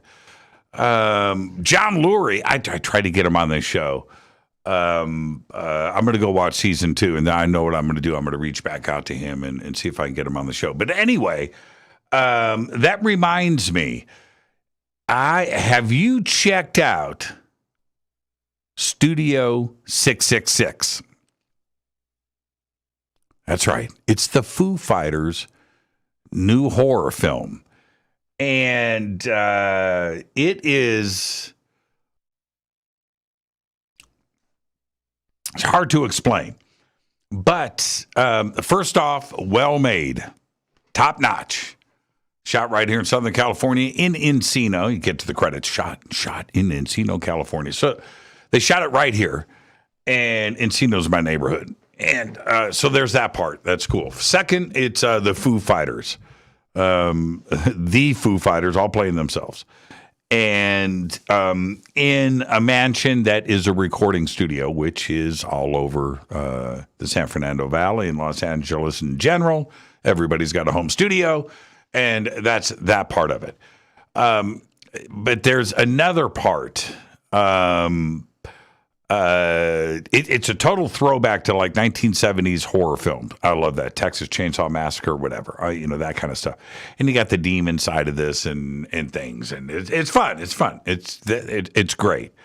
And lots of bodies get cut in half in this film. Including, I can't give it away. Oh, man. I want to, no, I can't do it. Because the last half hour of the film, you're like, no way, really? No way, really? No way, really? Really? So, but I'm going to let that part go. But here's the thing about Studio 666. Who knew the Foo Fighters could act? Number one, except for Taylor Hawkins. Taylor, I love you, man. I love you. But anyway, but Dave Grohl is excellent, and Pat Smear, man. Okay, so anyway, it is funny. There are some one-liners in this film that made me laugh out loud uncontrollably. There is some scenes in this. So, Studio 666. If you haven't checked it out, please go and watch it. It's a horror film. There's blood, there's guts, there's things, there's all of that, but done in a throwback way. And it's just great. The acting is top notch. The writing is top notch. The music is top notch. The comedy is up there. There's a scene. Okay, there's one line in the film. Here's an example of that only studio people will get, musicians. But so Dave Grohl is setting up the drums and he's moving the snare a quarter inch to one way, quarter inch to the other, and he's hitting it, moving another quarter inch. Ah, there it is. Boom, the sound. That's comedy, right? That's comedy for the music world. It's just hilarious. Anyway, so they're out front. Bodies are dropping. People are getting cut in half. And somebody says, like Pat Smear goes, man, we got to call the police. And he turns to Taylor Hawkins and goes, you want the police to show up here, Taylor? That ultimate drum sound you've got right now up there in the house, that's gone. This recording session's over. And it is the funniest, that ultimate drum sound you got going on right now, it's gone. Anyway, Studio 666, check it out. Let's go back to the phones. Hi, you're live on Fade to Black. Who's calling? So, Jimmy, it's Deb. Hey, Deb, how you doing? Good. I know where you stole. I stole So. That was mine. I stole it first. I stole it from Ozark because Ben used to always sit down and people would be all serious and it'd go, so, and it would break the tension. Everyone would start laughing. Do you recall any of those moments? Because they were the best. He was the best character. He is the best character. You totally lost me. Okay, no memory of Ozark and Ben's character. That's okay. Moving on. Okay. So, well, anyway, I don't know where you got so, but I stole it from Ozark. But anyway, I digress. I've rewritten the Beach Boys song of Barbara Ann because whenever Sarah Ann calls in my mind, and you might want to remove your headphones, Jimmy. I don't want to make your ears bleed. Yeah, don't but say. I do. I do Sarah Ann because that's what I do in my head when I hear her. Okay. That's all. Now, I've been thinking a lot about our third eye. And I know that when we daydream, it's with our conscious mind and it's very visual. And when we dream with our subconscious mind, it's very visual. And when we remote view, it's very visual. And we need our third eye to remote view. And Jimmy, I've recently been practicing remote viewing, and I'm getting pretty good at it, I have to say. Okay. Okay? Okay. So what I want you to do is don't move anything, but look around your environment in the bunker. Look at everything to your left and to your right. Take a look around, but don't touch anything. Okay? I'm on a delay, so I can't see if you're looking.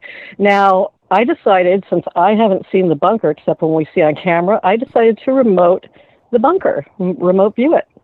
But you have to start out very slowly with small objects. What was the item I told you to take on your trip to Sedona? Do you remember? What was it? I told you to take your Patriot flashlight for the road to be safe in case you needed it. Oh, yes. Okay. And I know you probably didn't. I but did. Anyway, I did. Did you? It's in my Jeep. No. You just ruined it. Oh. No. You just ruined it. I remote viewed your flashlight. And maybe it was sitting here before, but where I saw it sitting, now don't say. Okay. I saw it sitting to the left of you. Right. On a table. Right. That's where I saw it sitting when I remote viewed it. Is it there now? No, it's in the Jeep. Huh? Was it there before? No, it was in my kitchen. In a drawer. It's never been sitting to the left of you?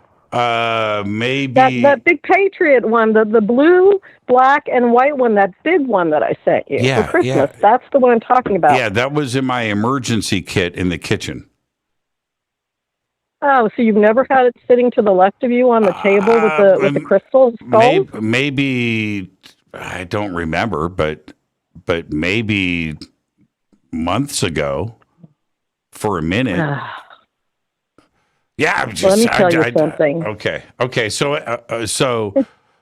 Okay. That's where I saw it sitting. Oh. Okay. All right. Yeah, it's been a while. So am I wrong? It's in the Jeep. But my question, dear, listen to me. You're not listening. For someone who preaches to listen. What? Let's see if you can comprehend. Okay. I saw in my remote viewing, I saw it sitting on the table to your left. Right. Right beside you near the skulls. But it might not be there now, but it was there at one time. Am I right? But everything in my life is on that table once.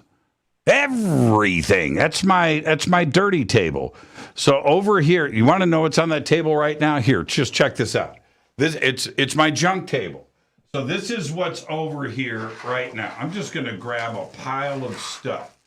This is what is on that table right now. A business card, a vape, a pair of glasses, another vape, napkins and paper towels, a 25th anniversary face mask, a bag of crystals, another bag of a remote control that controls my studio clock in front of me, another flashlight, a mag light is sitting there, a gold pen that I autograph hats with. Eye drops, Bausch & Lomb eye drops, and I bet you've got a lot of eye drops at the ready, don't you? And 2 wire ties. And okay, so I'll just keep going.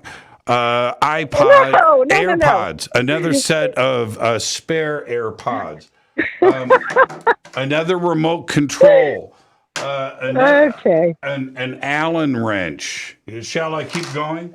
A box knife. No. So another remote control. Stop. Hold on. Stop. Another flashlight. I can keep going. It's my garbage table. No.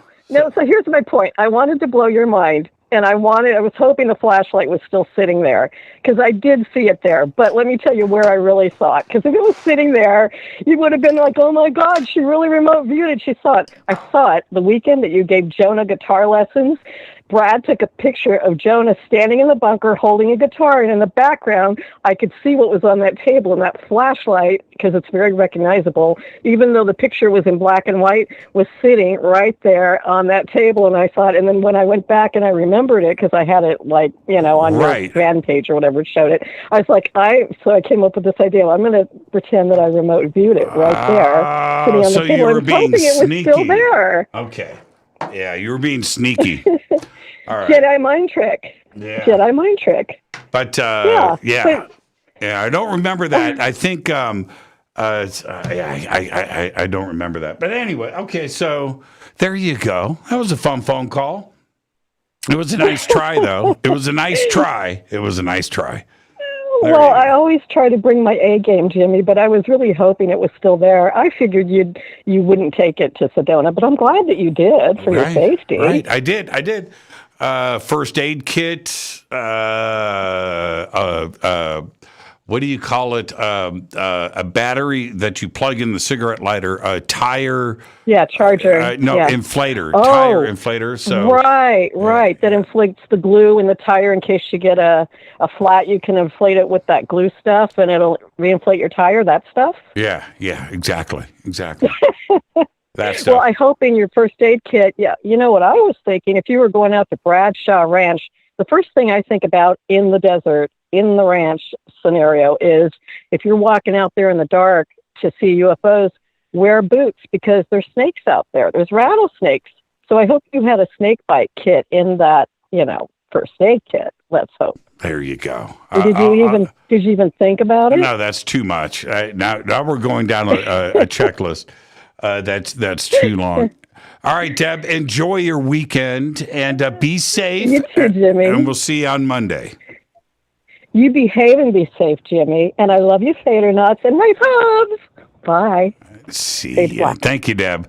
And trying to be sneaky with the photograph of the. That was a nice try, though. I mean, A for effort. But it is literally in the Jeep. I did put it in there because it's big and it's hefty and it's got all those little tools on it. So there you go. Okay. Thursday night, Fadernight Open-Lines all night long. Let's see who is up next. Hi, you're live on Faded Black. Who's calling? Hey, Jimmy. This is Joshua Abraham. How you doing tonight? I'm doing good, Joshua. Where are you calling from?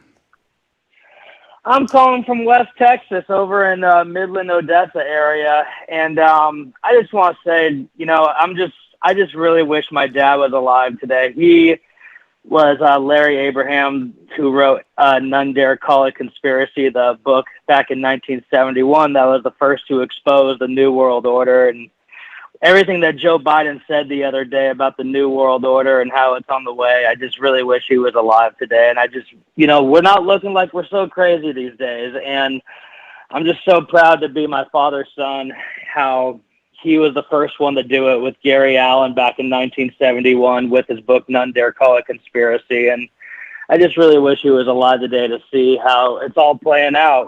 And people are starting to really believe it, because back in 1991, when George Bush Sr. said it about the New World Order, a lot of people didn't believe it.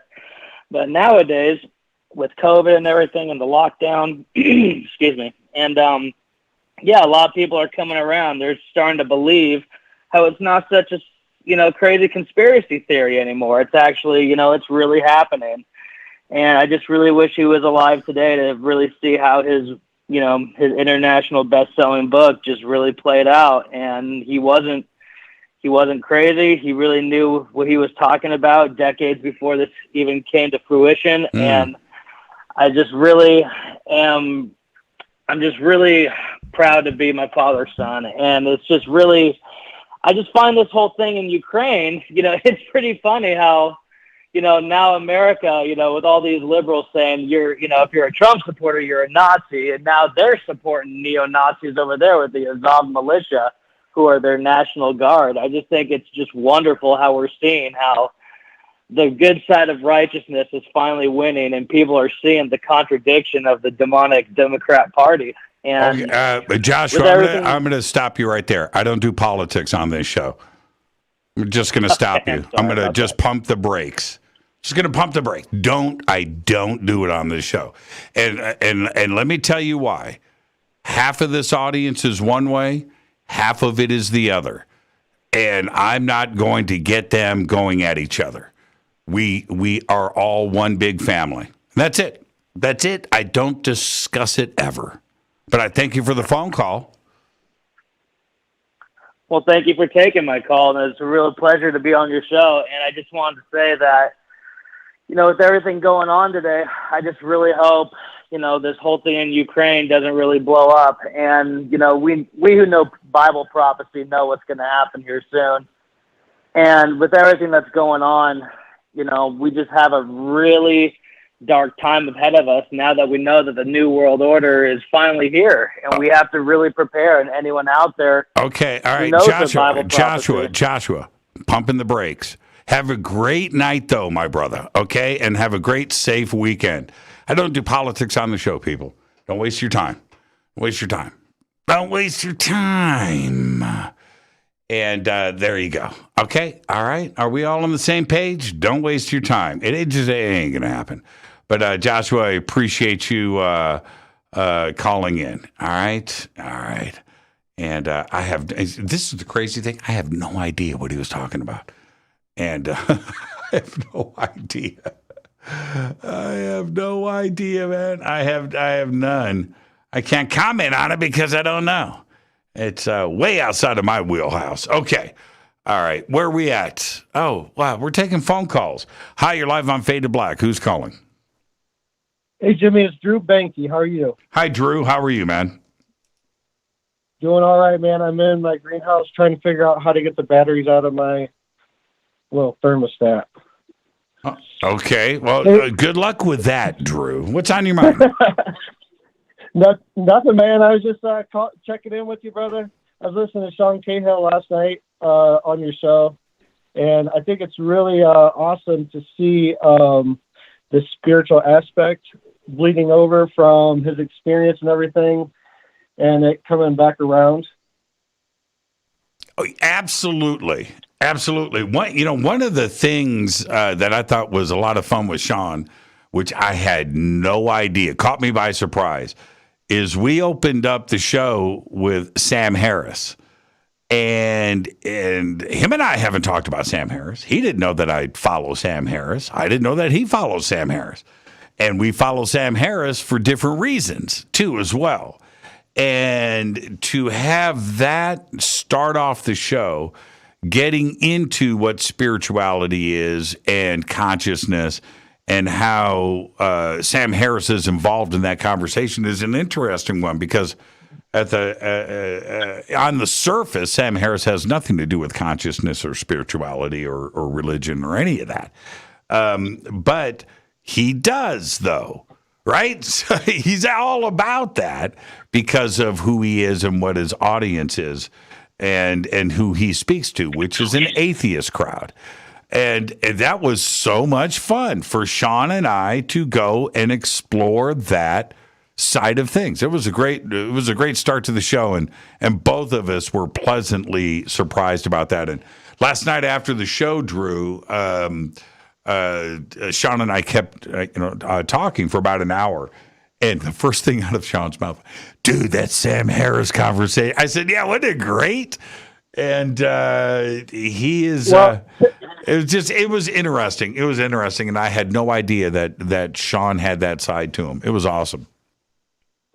Well, just to start off like an interview, a conversation like that, especially with someone, I know you've probably been anticipating having him on for a while. He's been anticipating being on your show for a while.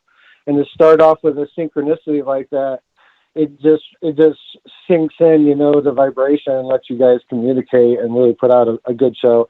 It was great listening to him. He put out a lot of great information, and yeah, I like what's going on right now. I think the movement, I think this year is going to be, when we really see some big movements in the evolution and the UFO genre.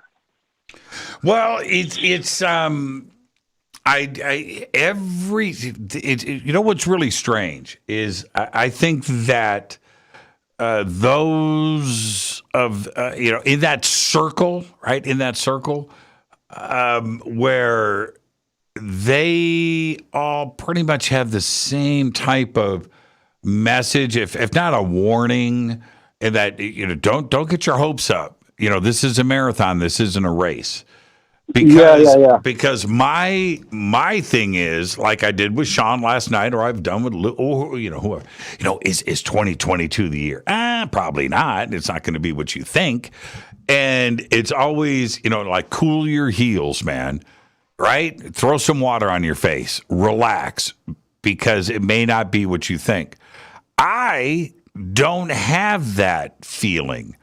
I'm the opposite, man. I am the exact opposite. I think something is about to friggin' blow up. So now, you know what though? Now, what if, Drew? I've only got about 45 seconds, but here's the deal. What if? I'm speaking to the audience now. What if I said that to Sean Cahill last night? No, I did. I mean, but what if his answer was, "You're damn right, man. It's going down in 2022. It's going to blow you, man. This whole thing is going to fry. Get ready." Are we ready for that kind of reaction out of Sean? And then this whole audience would be like, "What?" Right? Yeah, so do we need that? It would put everybody on their heels, but who knows? Who knows? I think we need to be ready. I think we need to be ready to accept it. Well, like I said, do you really want to hear that from Sean? Do you really want to hear that from Chris Mellon? Do you really want to hear that from Lou Elizondo? And get everybody all worked up and everything else. So I don't know. If Lou said it, it'd freak me out. Yeah. And listen, have a great weekend, Drew. Thank you for the phone call, man. Be safe out there, my friend. Yeah, brother. Hey, I'm ready to come back on, Jimmy, whenever you're ready. You were just on. Right now. I'll talk to you, Drew. Have a great weekend. All right. All right, have a good one. It's Drew Banke, everybody, out of Colorado. This is Fade to Black. I am your host, Jimmy Church. Thursday night, Fader night. It's open lines all night long. 747-228-2051. 747-228-2051. I'll be right back after this short break. Stay with us. Hi, everybody. This is Rob Halford, the Metal God, on JimmyChurchRadio.com.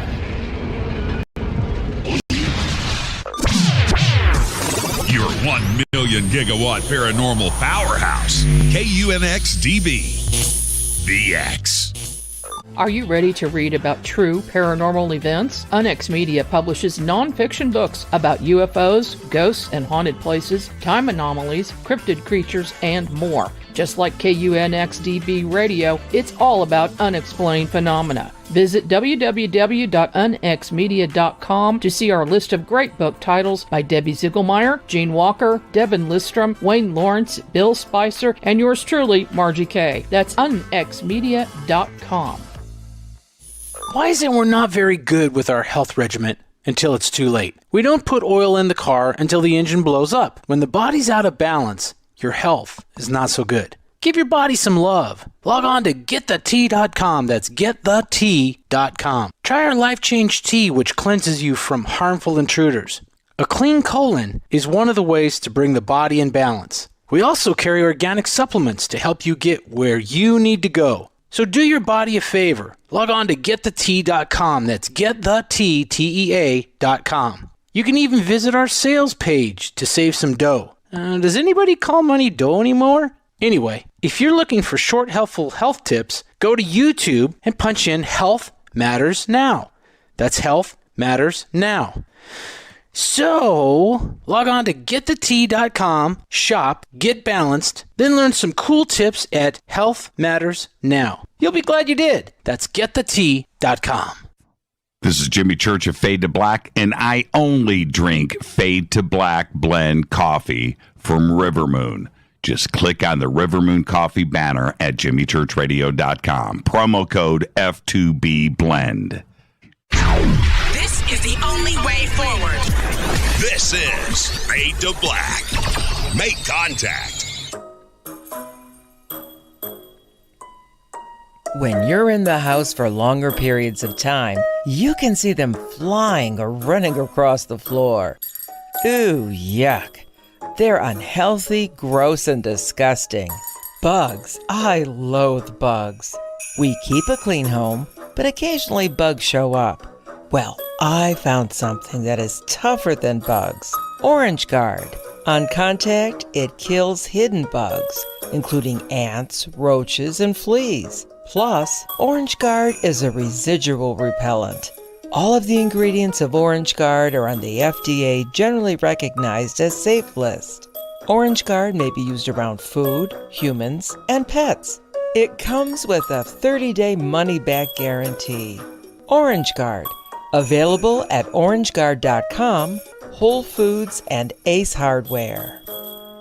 Gold loves chaos, uncertainty, and disarray. History shows us what gold does when people aren't sure about the government, the stock market, their jobs, or their retirement savings. Our national debt is skyrocketing. Gold and other precious metals are a defense measure against inflation and a stock market that might take years to recover. So what can you do right now to protect yourself? Call United Gold Group. We offer gold and other precious metals delivered securely within 72 hours. Are you worried about the stock market? We can also help you set up a real gold or silver IRA or a 401k. Safe and secure. United Gold Group makes gold ownership affordable. Call now and get up to $2,500 in free gold or silver with a qualified IRA. Call 800-753-8534. That's 800-753-8534 or visit unitedgoldgroup.com.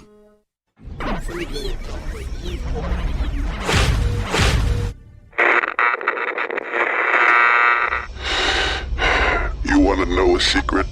I love ponies. I really love ponies. I'm serious.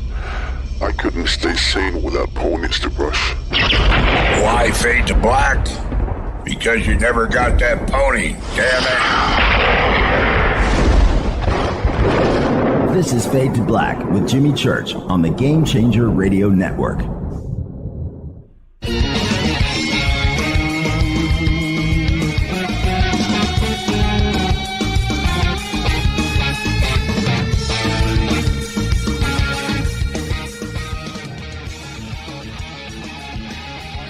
Welcome back. Fade to Black. I'm your host, Jimmy Church. Thursday night, Fadernight Open-Lines all night long. That's right.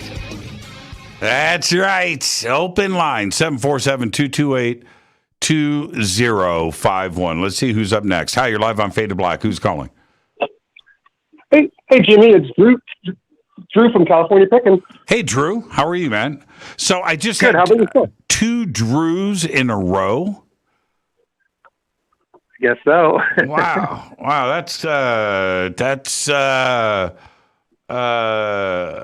That's weird. That's weird.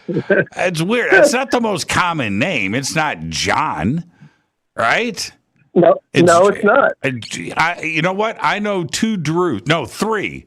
We have Drew that runs our website, California Pickin', and Drew Bank. I know 3 Drews. I talked to all 3 of them today. Everybody in my life is a Drew now. Oh, man. What am I going to do, man? All right. So what's going on, man? Hey, not much. Just shout out to the Fadernauts tonight. Right on. And let's talk about a little Bigfoot tonight. What do you say? All right, let's go. Let's do some big feet. All right. I think if you're interested in Bigfoot, there's 3 camps that you basically can fall into. Want to find out which camp you're in. The first camp is more biological Bigfoot. They call them the apers. And they're people that believe that Bigfoot's a biological creature. He eats and sleeps, and he's from Earth, and he's biological. Then there's a second camp that thinks that Bigfoot might be paranormal. They shapeshift. They may have cloaking abilities, et cetera, et cetera. And then there's a third camp that connects Bigfoot with UFOs. Yep. So I want to find out, which camp are you in? I'm in the Lego camp. I think Bigfoot is a Lego. I'm in the 4th category. I think Bigfoot is a Lego.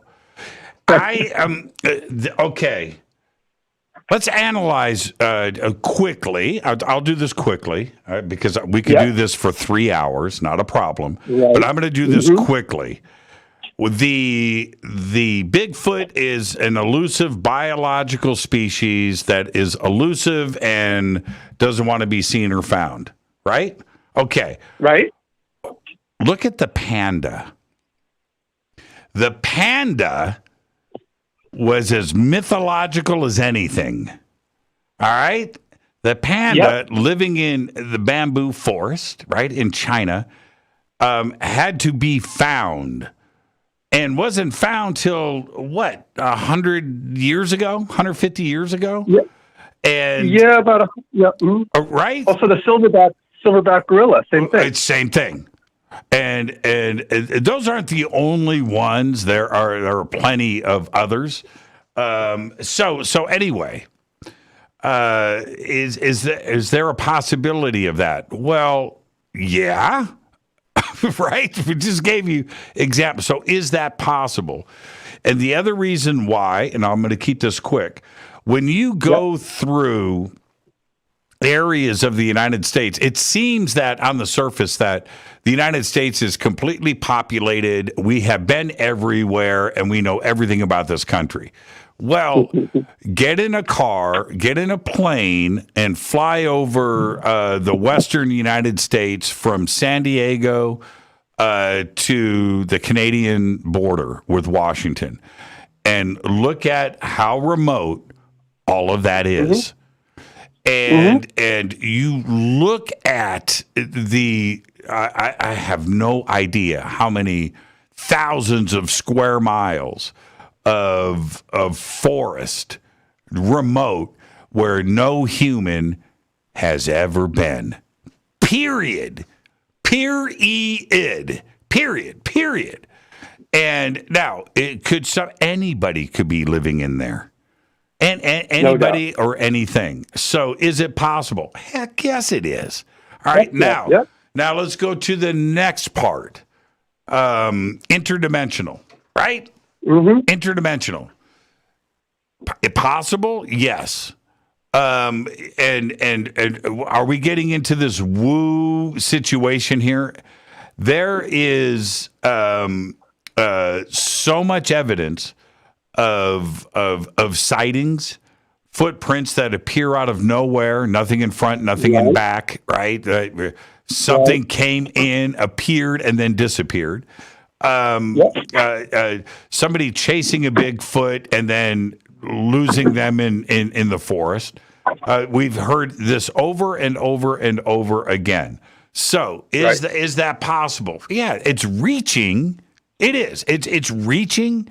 But physics say that this is so, that this is a possibility, and that's it. So we kind of got to accept that. The same thing with ghosts and anything else with the paranormal and the supernatural, that is a strong possibility. Now, let's go to UFOs. I don't know why so many UFO sightings have been tied to Bigfoot sightings at the same time. Go to, well, Jimmy, give me an example of that. How about the Dyatlov Pass? Look at that case. That is a case of UFOs and Bigfoot and death, right? I mean, it's like all right there. Documented historical case. It's just right there in front of you. Now, is that possible? Sure it is. And it doesn't even have to be E.T. Okay, so now let's go to scenario number 4. The Legos? Yeah, Legos. Star Wars. Chewbacca. Is when you see Chewbacca, what do you think of? Do you think an alien species from another planet, or do you see Bigfoot? Oh, I see Bigfoot. I see just Bigfoot. can't imagine that. Yeah, I can't imagine that an 8-foot tall creature's hanging out with 3-foot little grays. You do in Star Wars, right?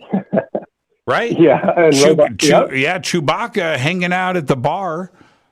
So anyway, is that part of pop culture when we talk about UFOs and Bigfoot and somebody, that's a stretch. Well, you're okay with Chewbacca in Star Wars. You're okay with that. Well, yeah, but it's not different. It's the exact same thing as what we're talking about. So, yeah, I just don't know. Or, okay, so let's go to 4th. Oh, 4th is Lego. Let's go to 5th. Bigfoot is not real.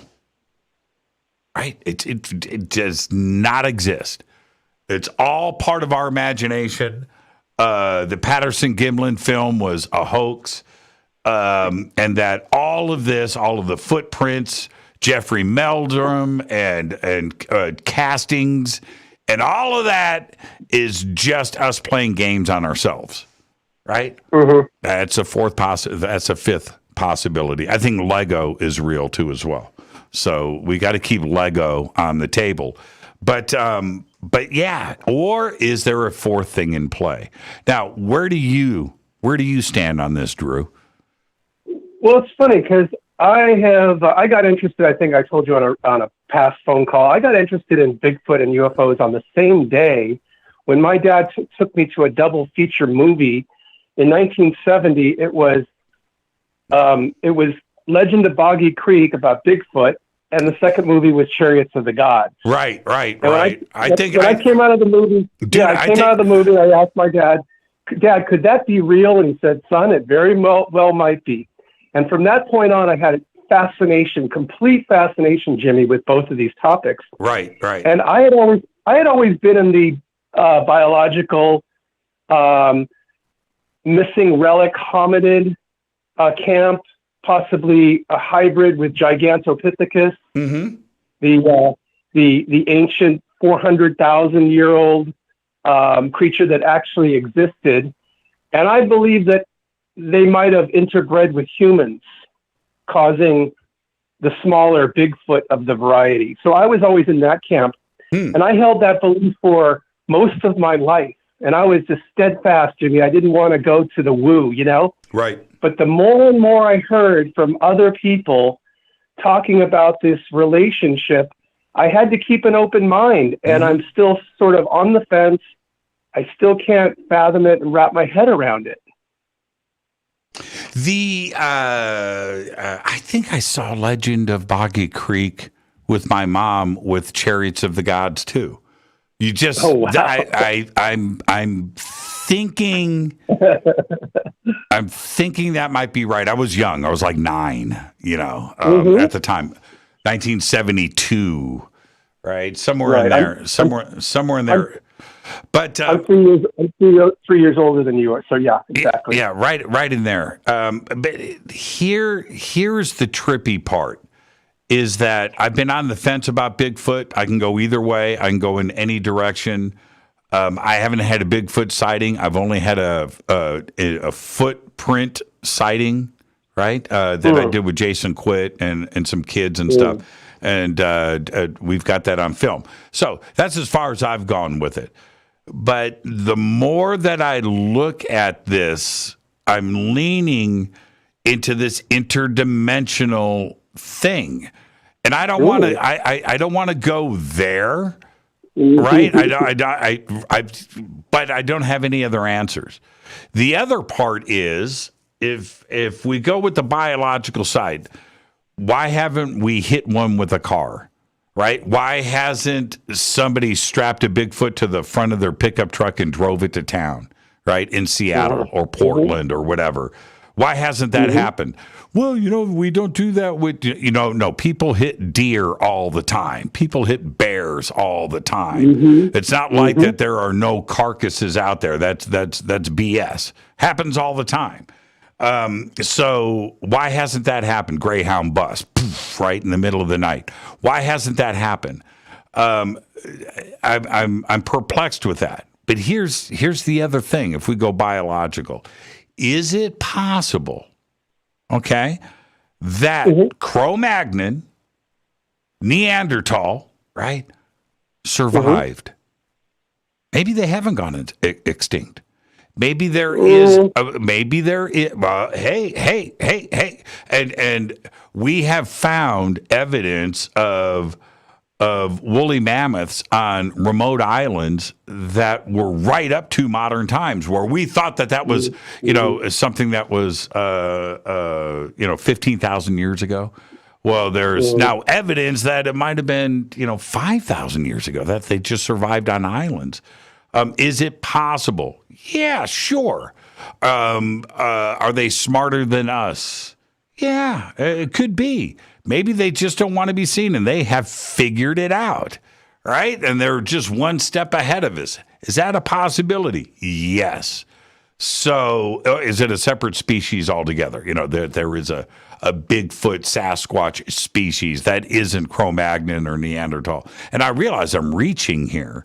But we find species all the time on this planet, all the time. We haven't discovered 1,000 a year. 1,000 a year. That's right. 1,000 a year. 1,000 a year. And things that we thought were extinct reappear, right? That happens all the time too, as well. So I don't know. I think it would be wonderful. I mean, it would be so cool if something like that happened, right? Just and not only with like Bigfoot, where this is confirmed, and then boom, and give us something to talk about, and just go, wow, holy crap, life is trippy, and we could spend the next 100 years discussing this. Something that happens in Egypt, or there's something that just some crazy discovery. Something happens in Antarctica, something crazy. It's just something. Just so out of the norm, right? That we find a city that is 100,000 years old. So whatever it is, could something like, I would love for something like that to happen. I would just totally dig it. Some Stargate vortex opens up in the middle of Houston, Texas. Right. And a couple of dudes step out of it and say, hey, we're here. You know what? I would love for something like that to happen. And maybe it'll happen with Bigfoot first. And I think it would just be incredible. I'm sure you're familiar with all the tree and stick structures that people find out in the middle of nowhere. And these trees are 50, 100 feet tall. Yep. They may weigh 3,000 pounds. Yep. There is no way that somebody's out there doing that for no reason. And there's a couple popular YouTubers that talk about it being forms of communication, territorial markers, possible little playpens for their little children, the juvenile Bigfoot. And I just find all that incredibly fascinating. That's another sign, another indication beyond, just the footprints and the hair and the scat. And it's just as incredible, Jimmy. I'm sure you've explored that.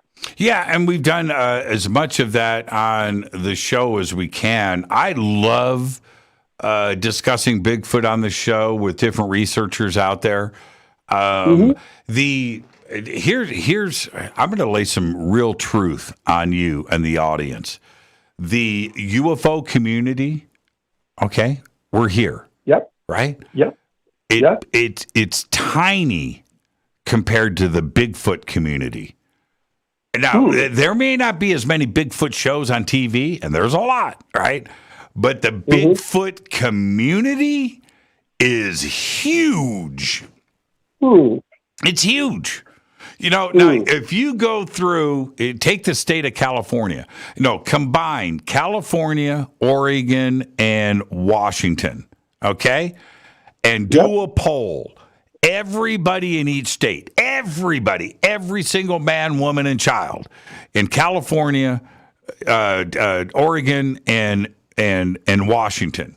And the poll is, how many of you have seen UFOs? How many of you have seen Bigfoot? And watch what happens. Because everybody in Northern California, I don't care who it is, has got a Bigfoot story. Not UFOs? Right? Oregon. Everybody has got a Bigfoot story. Right. Everybody, man. Everybody. Did you know that the state put out, first of all, they've recognized Bigfoot as an endangered species, and they say if you kill one in Oregon or Washington, that it's against the law. They also have manuals that talk about what to do if you run into a Bigfoot. There's signs posted in national parks that say beware of Bigfoot. Right. Yes. Yeah. Have you, Drew, have you driven through Northern California, Oregon, and Washington? Have you driven through? Just take the 5 freeway straight up. Have you ever done that? Eureka. I haven't gone as far as Oregon and Washington, and we know that Washington is the hotspot, Bigfoot hotspot in the world. And as you talked about before, Mount St. Helens, and where Kevin Arnold saw his first UFO, there's constantly reports from up in that area. There is, but that's not the fascinating part. When you stop for gas on the 5, going from here to Washington, there are Bigfoot statues and T-shirts for sale at every single gas station. You pass Bigfoot roadside attractions. You pass Bigfoot museums. There's no UFO museums, right? There's no ET museums, but there's Bigfoot every mile of the freeway. It's everywhere, and Northern California. Oh, so you were in Eureka. So you were in the pot. You were in the pot business. Okay, but that's another story. That's another show. Okay, Drew. We all know what goes on in Eureka. But you know what else goes on in Eureka besides trimmigrants? Bigfoot. That's it's pretty close to Bluff Creek. Am I right? Yeah. Yes. So there you go. There you go. All right. Let me grab some more calls. Hey, Drew. All right. Hey, thank you so much, Jimmy. You're the best, man. California Pickin' is the YouTube channel. Thank you, Drew. Have a great weekend. You too. Fade to black, Jimmy. Fade to black. That's what I'm talking about. Eureka. I love that. Eureka. Have you seen, there is, what's it called? I think it's called Sasquatch. I believe it's called Sasquatch on Netflix. I could be wrong. It's a documentary series, 3-parter called Sasquatch. What's it about? Eureka. Eureka. It's about weed and Bigfoot. Go and check it out if you get the chance. All right, let's get back to the phones. Hi, you're live on Fade to Black. Who's calling? Hey, Jimmy, it's Rooster down in Cajun Country. How's it going, man? It's going good, Rooster. How are you, man? What's cracking? Dude, nothing much. I've actually been thinking about something a lot lately, and you started tapping around it with some of your first callers and everything earlier tonight, so I figured I'd call in and kind of get a little deeper with it. This community, we're like super excited. Everything's going on. It looks like a slow drip, but it's building up. Right. But how many people have really taken the time to think about what changes if they do have a hard disclosure? What actually is going to change? Is it going to be a huge change or a small change? What do you think? What do you think? One, I don't think if the government's got all this technology and everything, I don't think they're just going to toss that out to people. That's going to be kept back, held in classified programs and things like that. Depending upon what the phenomenon actually is going to change a lot of things. I think you've got a lot of people in this community think that if they have a hard disclosure, that then ET is going to have come by their house every day to have tea and crumpets, and I just don't see that happening. Right. I mean, are they going to let 50,000 schizophrenics out of like the asylums because they're like, I told you it was an alien. I'm not crazy. Right. And whenever you have something crazy in the sky, are the police going to start seeing the switchboards light up with 100,000 calls and people are freaking out, thinking aliens and everything are coming through, and it's going to be a big change if they do a hard disclosure, and that's a big reason why they haven't. And then all of that is dependent upon what it actually is, because like we've been saying for a long time, it could be aliens, it could be interdimensional, it could be any number of things. Right. It could be us from the future. From the future, yeah. Time travelers and everything. How trippy would that be? And as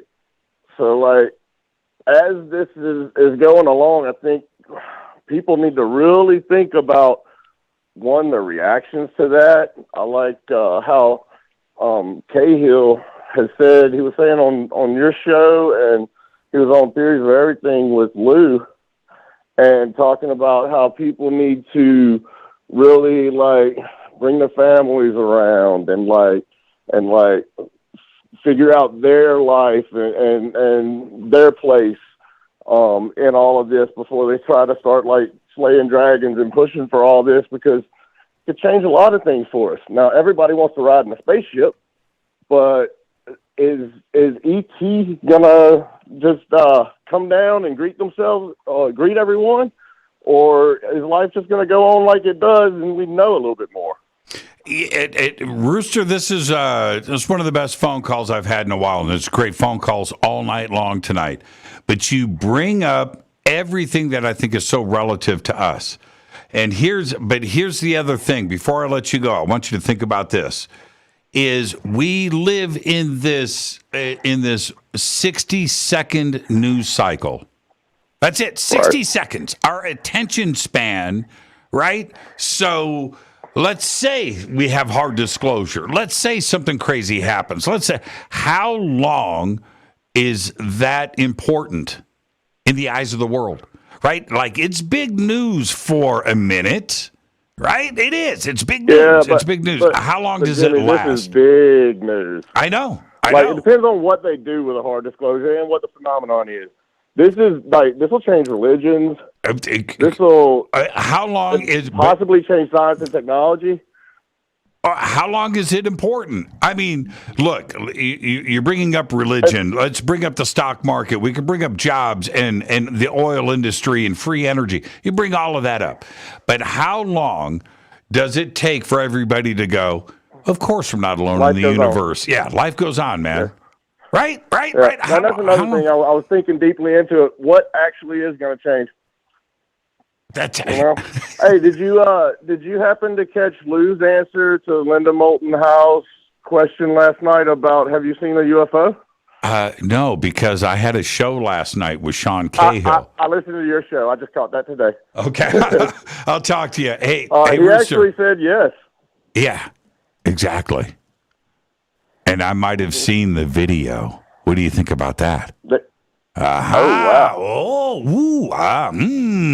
I'll talk to you, Rooster. Have a great weekend, man. Great phone call. Have a great weekend. Hey, great last 2 weeks, man. Doing a great job, like all the new guests. Thank you, brother. All right. Have a nice night, Jimmy. Yeah, I'll talk to you, man. That's Rooster from down south in Louisiana. This is Fade to Black. I am your host, Jimmy Church. Great night on the show. Got lots of calls on hold. 747-228-2051. Thursday night, Fader night. I'll be right back with more of your phone calls right after this short break. Stay with us.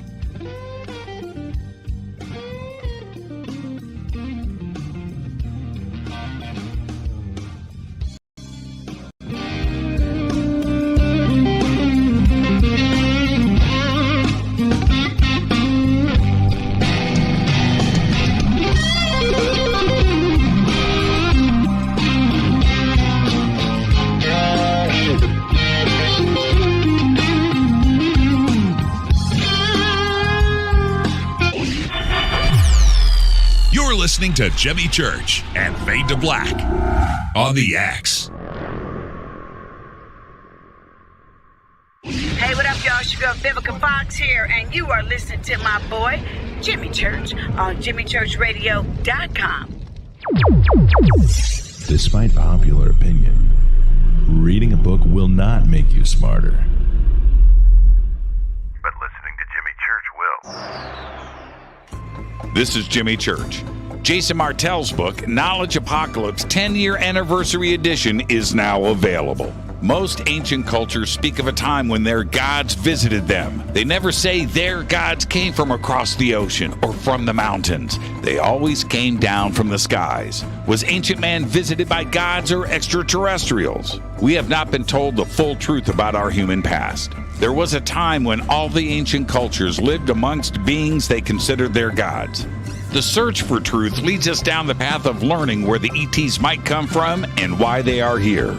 To understand some of these advanced topics and learn the truth about human origins, buy the new book from Jason Martell, Knowledge Apocalypse. Now in its 10-year anniversary edition, available on Amazon.com by clicking on the banners over on our site, or simply visit JasonMartell.com. That's JasonMartell.com. This is Jimmy Church of Fade to Black, and I take Life Change Tea supplements every single day. It's what I do. Click on their banner at jimmychurchradio.com. Are you ready to read about true paranormal events? UNX Media publishes nonfiction books about UFOs, ghosts and haunted places, time anomalies, cryptid creatures, and more. Just like KUNXDB Radio, it's all about unexplained phenomena. Visit www.unxmedia.com to see our list of great book titles by Debbie Ziegelmeyer, Gene Walker, Devin Listrom, Wayne Lawrence, Bill Spicer, and yours truly, Margie Kay. That's unxmedia.com. When you take the beans from Central America with dashes of Indonesian and African mixed in and then roast it to the dark side of Fade to Black, you create the ultimate brew of fringe. Introducing the Fade to Black blend from Rivermoon Coffee. Yes, Rivermoon's darkest customized roast was created for the love of Fade to Black. The alchemy of masterful roasting and smoking the beans is in every sip of this full-bodied, dark Java. I need my coffee dark, deep, with distinct bittersweet chocolate highlights, just like the bunker. Leaning further into the darkness of the roast is Fade to Black blend from Rivermoon Coffee. Just click on the banner at jimmychurchradio.com and use the promo code F2BBLEND for 15% off of your order today. This is Billy Carson with ForbiddenKnowledge.tv. Forbidden Knowledge TV has just reached its 1-year anniversary. That's right, 1 year. And as a show of appreciation, we are giving all new subscribers a free 30-day trial of ForbiddenKnowledge.tv. That's 30 days to binge watch thousands of movies, documentaries, conferences, workshops, lectures, yoga classes, meditation courses, and so much more. So log on to ForbiddenKnowledge.tv from your computer or mobile device, or get the Forbidden Knowledge TV app on Apple TV, Roku, Amazon, iTunes, or Google Play today, and use coupon code 30daysfree. That's coupon code 30 days free on ForbiddenKnowledge.tv today. Are you intrigued by Paranormal Talk Radio? You'll love the new Paranormal Radio app from TalkStream Live. You'll find a great selection of talk shows covering UFOs, ghosts, strange phenomena, and much more. Download the Paranormal Radio app now and start listening to the very best in paranormal talk entertainment, including the network you're listening to right now. The Paranormal Radio app, free in Google Play and the iOS App Store. Erica, Brittany, Gabby, and you're listening to JamieChurchRadio.com. It's not a lifestyle we chose. We were born this way. This is KJCR at JimmyChurchRadio.com.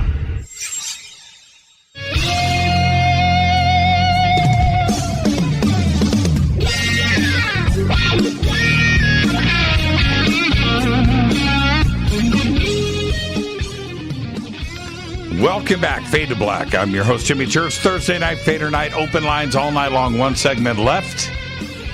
And if you're on hold, stay right there. I'll try to get everybody in before the show ends tonight. I wanted to announce this. We got the news yesterday. Jordan Maxwell left this earth and departed to the great beyond, and he has certainly got the answers now.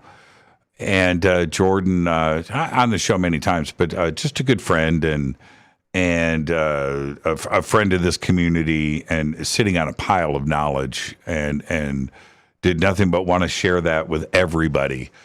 So I'll do something tomorrow on social media and post some pictures and get some of my thoughts out there. But it crushed me, and when the news came in, it was just tough. Last year, Sid Goldberg posted a picture, social media yesterday, of all of this with Jordan. Last year, he came out to a conference, and so it was myself, Sid, Richard Dolan, and there was somebody else in the picture, and we're all sitting around, or maybe it was just the three of us, sitting around Jordan, and took this shot, and it wasn't. I didn't have a copy of that shot. I remember when it was taken, but Sid posted that yesterday, and there were a few things that went down that week with Jordan that were just absolutely incredible. We had just a great time, and I was glad to have that opportunity to hang out with him one more time before he left this earth. So there you go. Rest in peace, Jordan Maxwell, and I'll get some stuff out there tomorrow. Okay? All right. With that, Jordan, I dedicate this show to you, and just wow. I mean, wow. Okay. All right. Let's go back to the phones. Hi, you're live on Fade to Black. Who's calling? This is Casper Parks, Jimmy. I'm hearing an echo, but I got my stuff turned down. No, there's no echo here, man. You are just crystal clear. Okay, I'm going to do my quick thing here. The Expanse, I'm going to do a quick sci-fi review of some stuff. Okay. The Expanse Season 6 ended on Amazon. I think there's another 3, 4, or 5 books, but there's not going to be any more seasons. So I'll have to download the book to the tablet so I can read them. But I think it was well filmed, well written, well directed. Halo, Season 1, Episode 1 aired today on Paramount Plus. And hold on. Let me stop you right there. Have you seen it? No spoilers. Yes. No okay. Spoilers. All right. Tell me it's great. It's great. Okay, that's all I want to hear. And I've been waiting. I don't know if I'm going to wait for the whole season and then just binge it at one time. I don't know if I have the power, right, the willpower to resist watching episode 1 tonight. But I'm excited about that. Now, my comment about The Expanse, though, cool ending to the series. But I was a little bit bummed because I came very attached to all of the characters and the storyline, and it was just so epic. It was so epic. It was such a huge story, and it goes on for another 4 or 5 books. Yeah, that's what and so should they have continued it? They ended it good. They did. but it kept me. They ended it almost the same as each season ended, right? Where each season ended and it almost completed itself, and that's what they did with this series finale. And yeah. But I love The Expanse. I absolutely loved it. The cost of filming stuff, that kind of stuff, is through the roof. Quick on the Star Treks. Star Trek Discovery, originally, I thought 2 years ago, they're going to end it with 4 seasons. It's been renewed for a 5th. The writers, the directors, and the cast feel like they've gotten their footing. And I think it's really improved with this last season. It's been good all through, but this season's exceptionally good. Yeah, I agree. I haven't had a chance to watch Lower Decks. Star Trek Prodigy, I have to give the Star Trek people credit for this. Star Trek Prodigy is airing on Paramount Plus and on Nickelodeon. It's geared toward probably 4th grade through about 8th or 9th grade because it's on Nickelodeon. That's a targeted demographic. So that's pulling a whole new generation into the Star Trek fandom, I guess you could call it, whatever, into the whole Star Trek universe. It's well written, well directed. The voice actors are good. The artwork is excellent in Star Trek Prodigy. I think it's 8 or 10 episodes, like I said, 25, 27 minutes each. Right. I watched Star Trek Picard Season 2, Episode 3 today, and that's a time travel. That's not a spoiler, that's in the trailers. They did a really cool thing today. No spoilers, other than they throw a quick tribute to Star Trek, The Voyage Home. And it's hilarious. Now, is Picard, I haven't checked it out yet, is Picard like a 2021, 2022, this is new? This isn't an older series? No, this is taking place in the year 2024. But I'm saying the series is new. Yes, correct. Yes, and they're all talking about doing a third season, but they're not sure yet. Okay, all right. So you're saying that I need to go and watch Picard? Yeah, there's the first season, which was last year, and now there's 3 episodes into season 3, and like I said, it's actually pretty good. Okay, all right. Discovery, I'm totally now is Discovery over, or are they splitting it? Because they split it. I was a little confused at the ending of the second half of the season. Is it going to continue, or is Discovery over? They're going to do a 5th season. The 5th season's been renewed. Now there's talk about doing the Star Trek Academy, because in Star Trek Discovery they do a split off. They do. One of the crew member goes and she teaches at the academy, right? And she has a whole episode where she's with the students. And then the students show up during the whole mess that's going on with the 10C. Yeah, I remember that episode, and they visited the academy and hung out for one episode. Yeah. I remember that. Not even the full episode. And the rumors are going to do a whole spin-off on that. Okay, with the academy. I could see that. Rumor. I could see that. The Adam Project on Netflix. Yep. With Ryan Reynolds. Yep. Time travel. Yep. Good movie. Good writing, good casting, good directing. Good movie. The boy that's in there, I can't think of his first name, starts with a W, I think it's Scobell. It's his first time acting ever. Yeah, I know.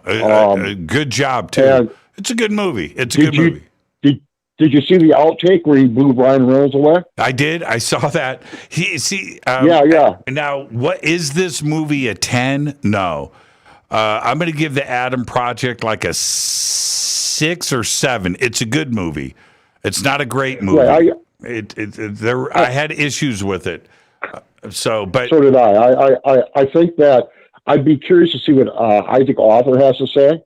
Yeah, there's too many paradoxes. There's too many, too many paradoxes. But we study time travel. If I was going to write a sequel to this, I would write it on the paradox. Yeah, exactly. I mean, the paradox is plural. Yeah, but it's good. Paradox. Ryan Reynolds is great in everything that he does. So and there are some moments when the kid goes, "Dude, So I grow up and I have those arms, right? Or whatever he says, right? I look, what are the chicks like? Am I getting laid a lot? That whole thing was a pretty funny conversation. I don't want to give it away, but it was where well, in the outtakes, where they're setting in a time travel machine, jet, whatever. They're testing the mics, and then the boy playing the young Ryan Reynolds has to run through a series of lines, just basically talk. Yes. And he's watched Deadpool so many times, he actually runs through a whole scene of Deadpool, too, where Deadpool's ditching the Wolverine. Yes. And the look on Ryan Reynolds' face in that outtake is priceless. Yes. Like, whoa! But it was amazing. But like I said, dude, the writing in all these is really, really, really, really good. We're seeing a lot of time travel stuff, though, it seems like. Yeah, there's a lot of time travel stuff going on right now. And I've noticed that, too. And I didn't know what the Adam Project was about. And when it got I had seen, like, the trailer for I didn't know what it was about. But to find out that it was a full-on actual a movie about time travel was great. I'm too much of a critic when it comes to time travel, where I'm picking this stuff apart all the time.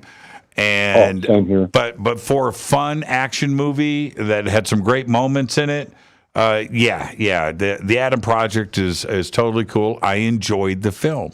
You know what? I'm going to say that I've got to get to the rest of these calls here, Casper. But do you know what?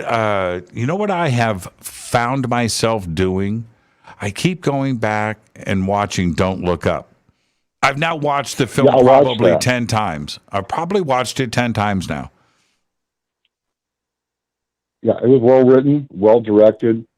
A lot of asteroid movies, but this was really good. It's a perfect movie. It's a perfect movie. I have no issues with it, including the end with Meryl Streep getting her face bit off.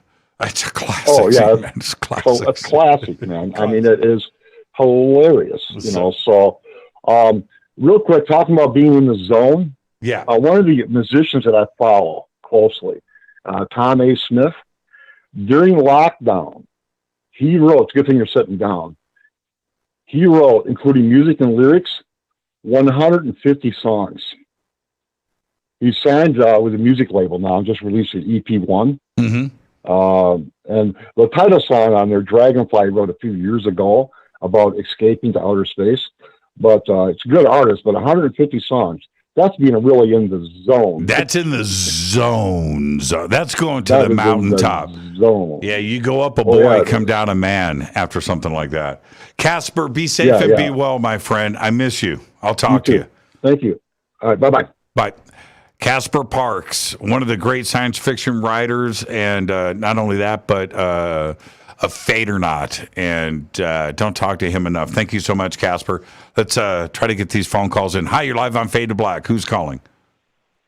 Jimmy Church, the UNX Network. Yes. You do great interviews, my brother. It's always good to listen to you. Right on. Who's calling? What's your name? Peter Gray, Colorado. Hey, Peter. What's on your mind tonight, man? Something real pertinent. I have a disconnect on something that I wanted to get your opinion on. It seems that when we're talking about UFOs and that whole subject of UFOs and UAPs and the whole thing, there seems to be quite a wide spectrum between like what Luis Elizondo says, like more of a technical aspect of it. And then maybe on a further end, some other people kind of lay out there on galactic space federations. And, there's all kinds of things going on, and there's all kinds of different creatures, and there's 10 different kinds of aliens. Where are you at on all this? I mean, is there some middle ground here that's more of reality, where we're closer to Elizondo, or we're closer to the Space Galactic Federation? I mean, I just kind of wanted to know where you were at, because I don't know if you remember the first time I met you, my wife and I met you in Laughlin.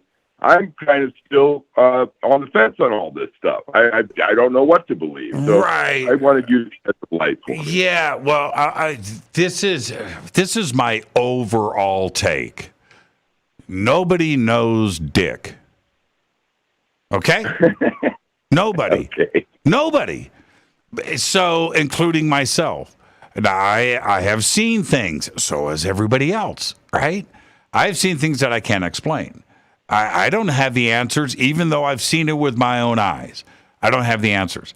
What? Do you think we're closer to what Elizondo's saying, or do you think we're closer to like all this way out there stuff? But my stuff is I've seen the Elizondo stuff, and I've seen the way out stuff.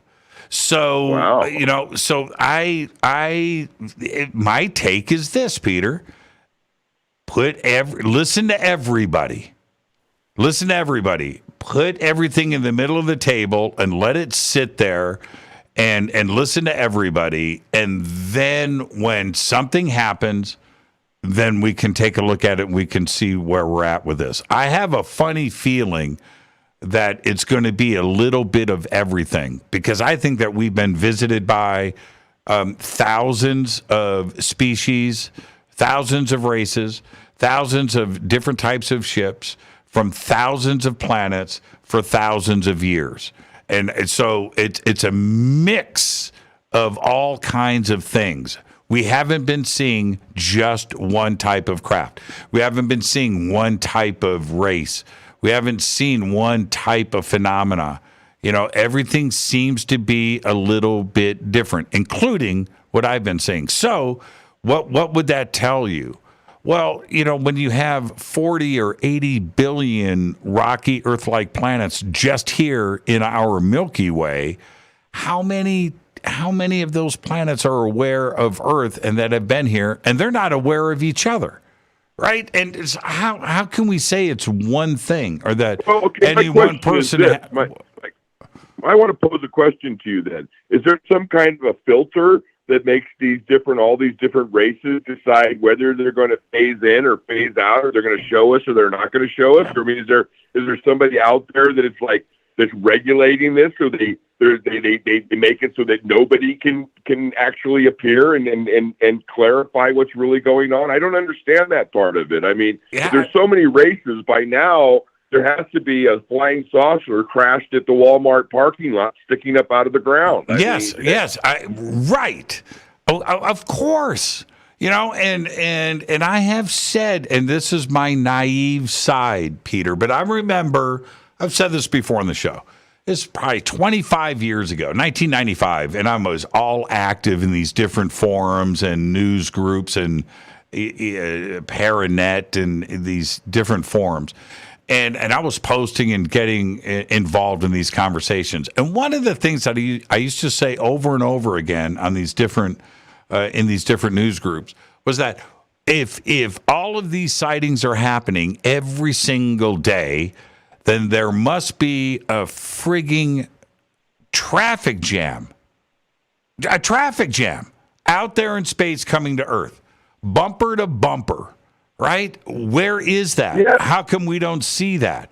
Now, that was my naive side. The Fermi paradox. The Fermi paradox. Yeah. Well, again, a little bit of the Fermi you could throw in there. That it's got a little Fermi feeling to it. But where is that? And that was my naive view. Today, for us, I think that we all understand a little bit more about physics and things, that it probably wouldn't happen that way. Some may fly here in a ship and cruise through the solar system like Oumuamua, and it could be that, but some may just appear here. If you go back, you remember in the movie Dune, and you go to the Frank Herbert books and Spice and Bending Space, those giant craft weren't traveling. They were just appearing. Right? And so, I don't know. Hey, Peter, I'm at the end of the show, my friend. Thank you for the phone call. Thank you. You're the best. I really appreciate it. And but Peter brings up the obvious question, and like going straight to the Fermi paradox, straight there. All right. If there's all this life out there, where is everybody? Well, apparently they're here. I've got time for one more quick call. Hi, you're live on Fade to Black. Who's calling? You're live. Hi, Jimmy. This is Steve. Hello, Jimmy. This Yes. is Stephen Padilla from Pasadena. Hey, Stephen.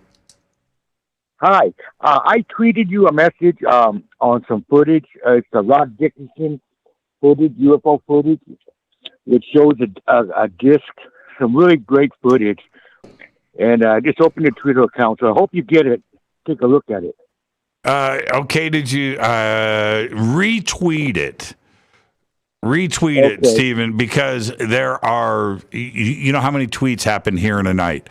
So retweet it right now so I can see it at the top of the list and I'll check it out. Okay? Okay. All right, I will do. Everything else good in your world? Well, yeah, I've just been gathering UFO data, footage, and sharing it with the public and gathering news and footage, and we're getting a lot of great footage from Brazil, and we're getting some great footage from people in airplanes now, out of the airplanes. Right. And it just seems to me that that there must be. I'm getting the video now, and I'm going to tweet it to you. Okay, do it. I've got to run, Stephen. I just wanted to. You were on hold for a long time, and I wanted to get you in. Yeah. Have a great weekend, and tweet that to me so I can see it. All right, and I'll call you next week, hopefully. You got it. In next Thursday. Absolutely, Thank you, Stephen. Behave and be well, my friend. It's time to fade to black. Thank you so much. I want to thank everybody tonight for the great phone calls. Another great. This is why, right here, right now, this is why I do Fadernight. This is a perfect night for me, and not only hanging out with all of you, but I always learn something. You guys are the absolute very best. The Fadernight family is just it's divine.